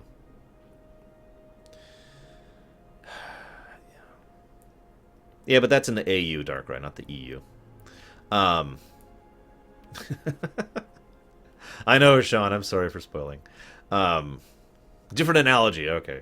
Now, I'm not saying Sylvanas should be redeemed, nor am I saying she is going to. But if they're going to, it would be an interesting direction to go in that one. Now, Jaina is another interesting example, because, let me be blunt, I do think Jaina needs redemption. I do think she has done horrible things. I don't think she's a full-on... Whoa, what's that? It's not an infiltrator. I don't think she's some evil, horrible person. I've already explained many times about how, you know, her character arc and progression is very logical and makes tons of sense. But she has done some screwed up stuff, as I discussed during the Dalaran Purging, and I do think that she should redeem herself for that, and I hope she does. Because I like Jaina as a character, and I think she needs to keep progressing as a character. She's already had several character arcs. You know, it needs to move forward. Let me talk about lazy writing. I think we're at the point now where I can finally get to what I've been building up to. I praise Blizzard many times, even for their writing, and I know I get a lot of flack for that. I have had people spit and scream and yell at me for actually liking things like StarCraft 2 and telling me how they cannot in any way understand how I like such a disgustingly deplorable story that's poorly written gibberish, okay? Obviously, I've made my point clear. I like Blizzard's writing, and I can analyze why, and I have done so many times. That does not mean all of their writing is good. The Horde versus Alliance thing is some of the laziest writing I've ever seen in my life. I mean this sincerely. It's not the most, but it's among the most lazy writing I've ever seen, because for some reason the writers behind Blizzard have decided that the only possible way to have war in a setting called Warcraft is to artificially engender conflict between the Horde and the Alliance. Now, let me go and give you an example to explain what I mean by this. In the lead up to and during Cataclysm, the Horde and the Alliance finally went to war, for arguably the first time. And that was actually very well written, very well crafted. It had been building up, it had a lot of reasoning behind it, and it was exactly what should have happened in the circumstance, both from an out-of-character and from an in-character perspective. There was the whole Twilight Hammer manipulation, there was the situation the Horde was in. It was basically the post-World War I situation. You know, it makes perfect sense that Germany would eventually go to war after World War I. In fact, it was kind of inevitable, right? So, you know, the Cataclysm situation was very well written, and Pandaria was just an extension of that, so nothing really to add there. Warlords had probably the single dumbest reason for there being the PvP thing ever, and that PvP thing was... let me go ahead and tell you, here's the lore explanation, the lore reason for why there is... I can't agree with the lazy part, but I can't deny that. I'm good at that, Dakota. The lore reason for the PvP aspect of the Horde versus the Alliance in Legion was shinies. I can describe it in one word. Shinies. And that's dumb, but that's still not as lazy as this. The overall crafting of the scenes and the styling of the way they've shifted the Horde perspective and the Alliance perspective, and specifically putting certain characters in position, is because they deliberately want there still to be a PvP aspect and a Horde versus Alliance aspect in Legion. And that is lazy writing because it is leaning on the Horde versus Alliance thing as if it's a freaking crutch. I know. You guys are tired of me talking about how stupid the Alliance versus Horde thing is. So I swear this will be one of the last times I talk about it. Until it comes up again.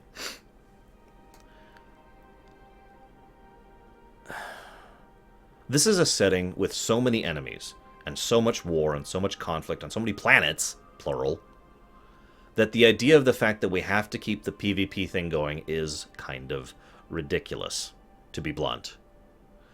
The idea that they have to keep having the Horde and the Alliance conflict with each other is ridiculous. This is the crucial moment, storytelling-wise, for them to finally get rid of that crap lore-wise. Pax and I were just talking about this last night. You know how easy it would be to write in lore, a third faction of renegades?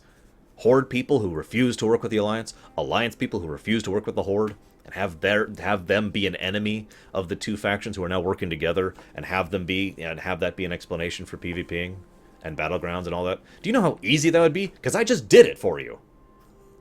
But no, we have to have misunderstandings, we have to have miscommunications, and we have to have scenes that are so incredibly carefully crafted specifically to ensure that one of the dozens of things that could happen to explain what's going on just don't.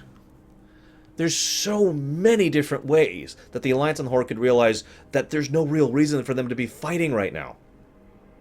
But none of them have happened. And that's why I call it lazy writing, because they're leaning on the whole PvP thing, at this point, just for the sake of it. Yeah, I agree, Takoida. This would not be a hard thing to do, even back in the day.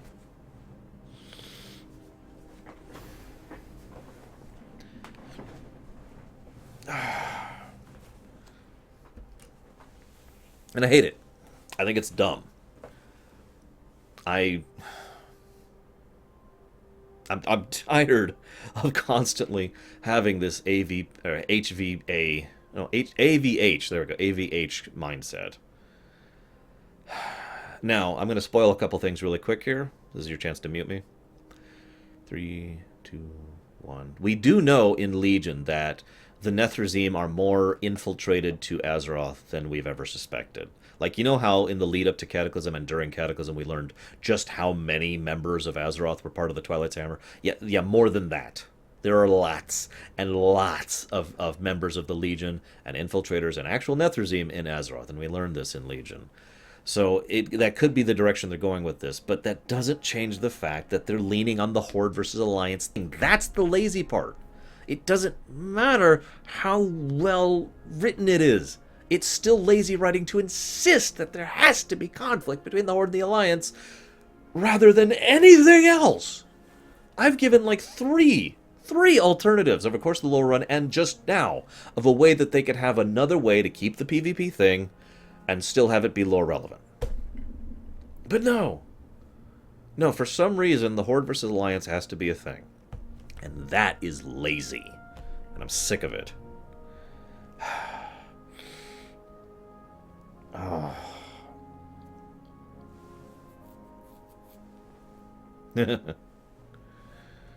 Yeah, Tichondrius is back. The leader of the Netherzim.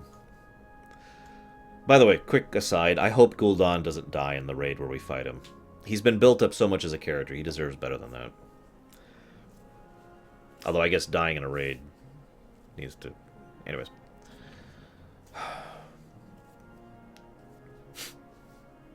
Yeah, spoilers over. Spoilers over.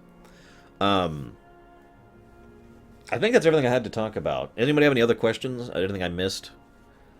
The Sylvanas thing was the big thing I wanted to hit.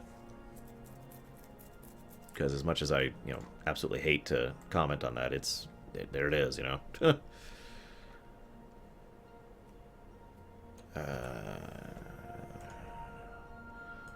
Okay, good. I have it unlocked now. Yay!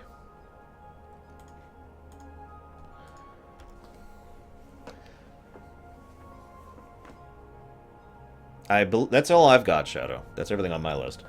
That's one of the ideas I've tossed out. It's entirely there's actually two. Yes, I think it's worth. Demon Hunters are super fun to play, both specs. But yeah, he's not actually a Grand Admiral. He's a director, Shadow. And I don't really have any thoughts about him to be of significance. What's next after you did Illidan Quest in Black Temple? I don't know what you mean, Jinkies. Hang on, I'm going to answer the earlier question. Necro says there's two options there, and I've mentioned both of those during the lore run. We could have PvP not be lore. That it wouldn't be the first time WoW has introduced something that's pure gameplay and has no lore significance at all. So just make it be, not lore. That's easy. The second option, that's also similar, is the idea of war games, which has been tossed around many times, actually. The idea that, the Horde and Alliance are fighting... Well, it's not even Horde and Alliance are fighting, it's just people are fighting each other to practice and train and whatnot. That's a thing that happens in real life. So you could have, like, a team on an Arathi Basin that actually has, like, half Horde and half Alliance, and same on the other side, that kind of a thing. But whatever, moving on. So, catching up. Do I think the Netherzim will try to snag the Lich King? I think they'll try, and I'm pretty sure they'll fail. I'm trying to avoid spoilers, but let's just say I know a few things about that. What's going on with Illidan? We don't know, actually. He has been off doing his own thing, and, well, that's not true. They've been very tight-lipped about what's happening with Illidan, although I do know several Illidan-related quests in Legion, and they're pretty awesome. Yeah, play both, Safis. You'll get the whole story if you play both. There's two times now. Once during the 5.1 Domination Point quest, and once just now with the Broken Shore, where if you only play one side, you get such an incomplete picture that you tend to form, let's be honest with ourselves, wrong opinions, as I discussed earlier. The players who are like, Rah!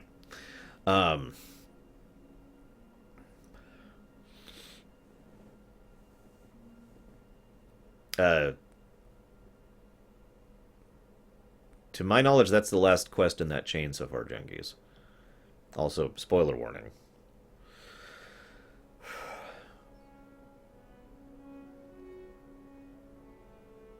Do you think we'll see a Titan during this expansion? No. We do know for a fact they're already working on the next expansion. Let's make that clear, by the way. That does change a lot of things. Some people have been saying, this is the end. This is the end of WoW. No. Actually, in my personal opinion, what they're doing is they're gearing up to the total defeat, or the removal of the Legion as the major enemy, and the shift up towards the Void being the major enemy. I believe that's what they're working towards.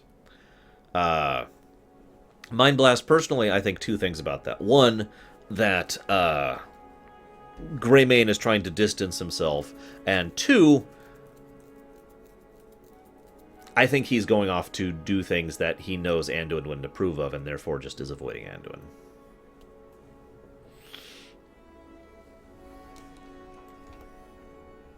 So, that's what I think about that. Yeah, Sargeras is a little large. Don't call him fat, though. He doesn't like that.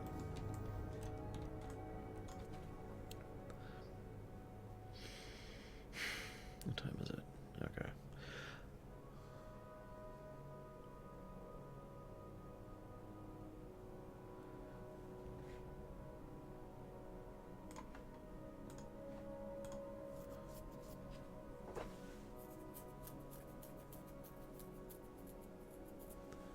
Ah! What do you mean, Shadow? I think it's a good concept, Genghis. I haven't played it myself, obviously, so I can't really speak to it extensively.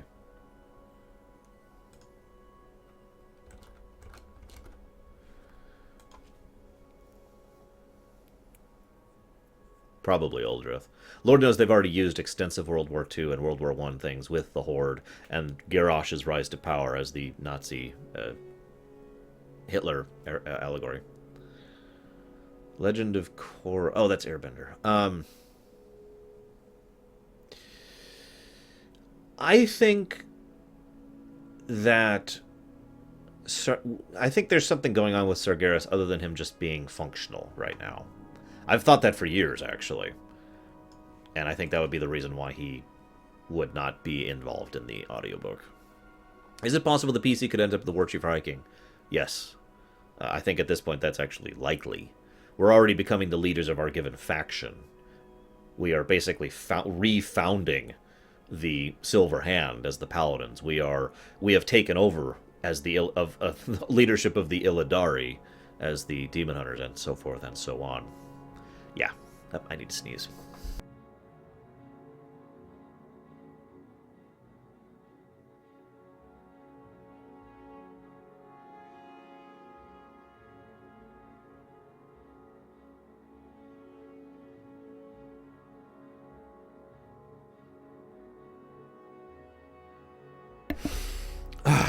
Hi.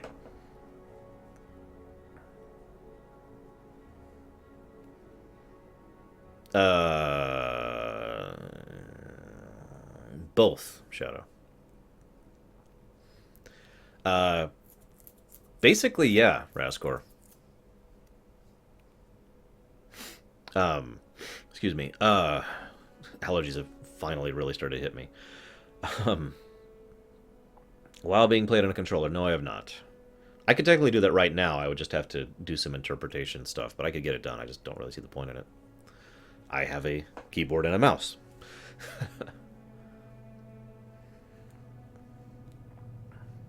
That would be cool, Draculis.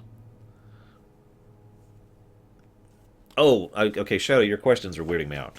So, you're asking when World of Warcraft should have its handoff to the next generation. It's already done that, and is in fact going... I have already put forth my speculation on this, but I was right. That's happening. Legion is a handoff to the next generation. I predict, and I hope I am correct, that we will have more main characters die during Legion. I hate to say that, but this is the perfect time to actually do a handoff to the new generation, to the younger, newer characters, and have the older ones. In fact, if you really think about it, not many of the older characters, the older Warcraft characters, are still around. We've got Sarfang, we've got Gen. See you around, Sean. And a few Warcraft 3 characters who are still around, such as Tyrande, Malfurion, Proudmoore.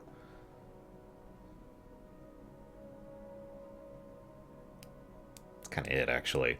But yeah, this is a great time to shift forward to the younger, newer characters and to stretch things out. I'm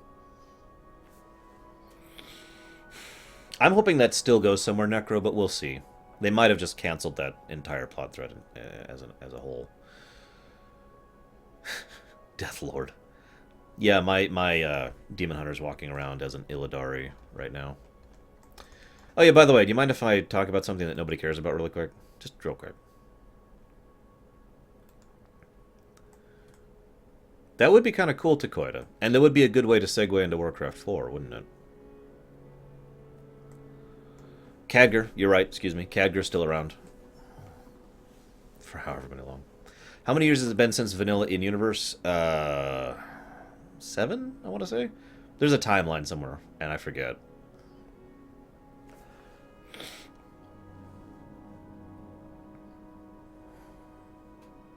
Yeah, 7, I'm right. Okay, so I decided to do something. Hang on, I'm going to shift perspectives here real quick. Okay, we're just going to shift up here really quick. So here's my Demon Hunter. Is Maev dead? No. Where's my chat? There we go. So I've just been sitting here watching this Doomsayer, waiting for him to turn into a Netherzeem. And checking him every now and again. Nope, still not a Netherzeem. This is my Demon Hunter. Now I'm going to zoom in way closer. You see that right there? That is the name of my character. I don't know if you can really see that. This is Zalash. Now, as you guys know, I'm a little bit of a role-playing lore hound. I know, weird. And my warrior for a very long time was named Zalash. That was actually the member of the Bastion who had been, well, I shouldn't say been assigned, who was personally requested to come here by Merlinay. Okay, look, there's tons of story that I've written for the Imperium for Warcraft, and you don't know any of it. Point being, she was a member of the Empire who was actually specifically assigned to Azeroth, right? And this was her world. She was the chief member here, and there were lots and lots of other characters involved. It was kind of an ensemble cast. But when the end of Pandaria happened and Garrosh was killed, I really have no problem rewriting Warlords to make it better. When Garrosh was killed, Zalash was so incredibly mentally and emotionally destroyed. And I've talked about this before, you know, she was distraught. She actually cried over the body of Garrosh because of what she had to do and how much she felt she had failed Azeroth. She had failed these people and the world that she had grown to care about. And so she left. In shame and in disgrace, Zalash abandoned Azeroth. And those who were left behind, who were having a bit of an issue keeping things in order and dealing with the threats as they came during Warlords, because there were no Bastion members left. There was just the local recruits, and one of those recruits is named Frozen Sorrow, which is what I actually did to equivalent this. I actually dropped real money on the game to rename my warrior from Zalash to Frozen Sorrow to keep up with that, right? To make it relevant that Zalash had abandoned Azeroth. So, up until, I guess, about a week ago, that was last week, right? Yeah, last week. I really I was struggling for ideas as to what character to use for my Demon Hunter. You already see the answer here. And as soon as I sat there staring at the character creation screen, here, I'll kind of show you something really quick. Give me just a moment. It's going to take a moment. It just kind of clicked with me what I should call her. That Zalash would come back in the time of greatest need for Azeroth as someone like this. And I decided to change her appearance to showcase visually how scarred she has been by the events she's gone through. And I'm kind of going to strip her naked here because I want you to see the appearance I selected. And the only real way to see that is if she's in armor that doesn't cover her skin, so forgive me. Go ahead, make your jokes. It's okay. There we go. So this is what she looks like. And I don't know if you can really tell. Obviously, I chose the dark red. Red was always her color. Things, but as you can see, just incredibly scarred, cracked, broken skin. You can kind of see it there as well, with the veins visible and scales here and now, there, that kind of a thing, to try and emphasize how incredibly ruined of a person she was, to emphasize that she is a wrecked and ruined individual, that she is no longer a person in the strictest sense of the word. Because in story, Zalash kind of goes really downhill And actually, spoiler alert, she will actually die in the overall storyline soonish. But anyways, moving on. And I just wanted to talk about how no, she cannot twerk. How kind of awesome it was that I actually got to bring Zolosh back for this particular thing. Yes, I'm absolutely loving Demon Hunter in every way, shape, and form. It is a ton of fun to pop back and then charge forward, and then to do other things I can't do right now because I have no resource. Yeah, by the way, just to really get across the point here of what kind of a character Zolosh is at this point in time, the resource she utilizes as a vengeance tank, I don't think I can show you it visually, but it's called pain. Her currency, her resource that she uses to do abilities is called pain. She spends her own pain to do things. Like this. Also, I really love that transition between Demon Hunter form and regular form. You see that there's... And I can show you it a little more personally here, too. There she is.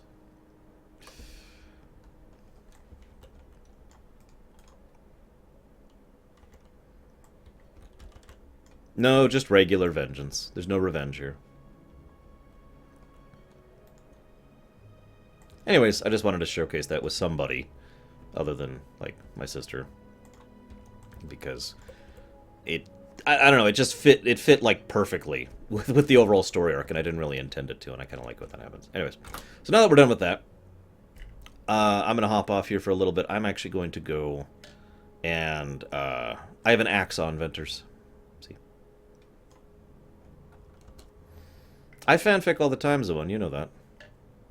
I'm going to pop off here for a little bit and get some food. But I was actually hoping to stream some more, if you guys want me to. I mean, I understand if you don't. I mean, you're making fun of me nonstop, so I have to assume you don't. But if you do want me to come back, you know, you can say so, and I will come back.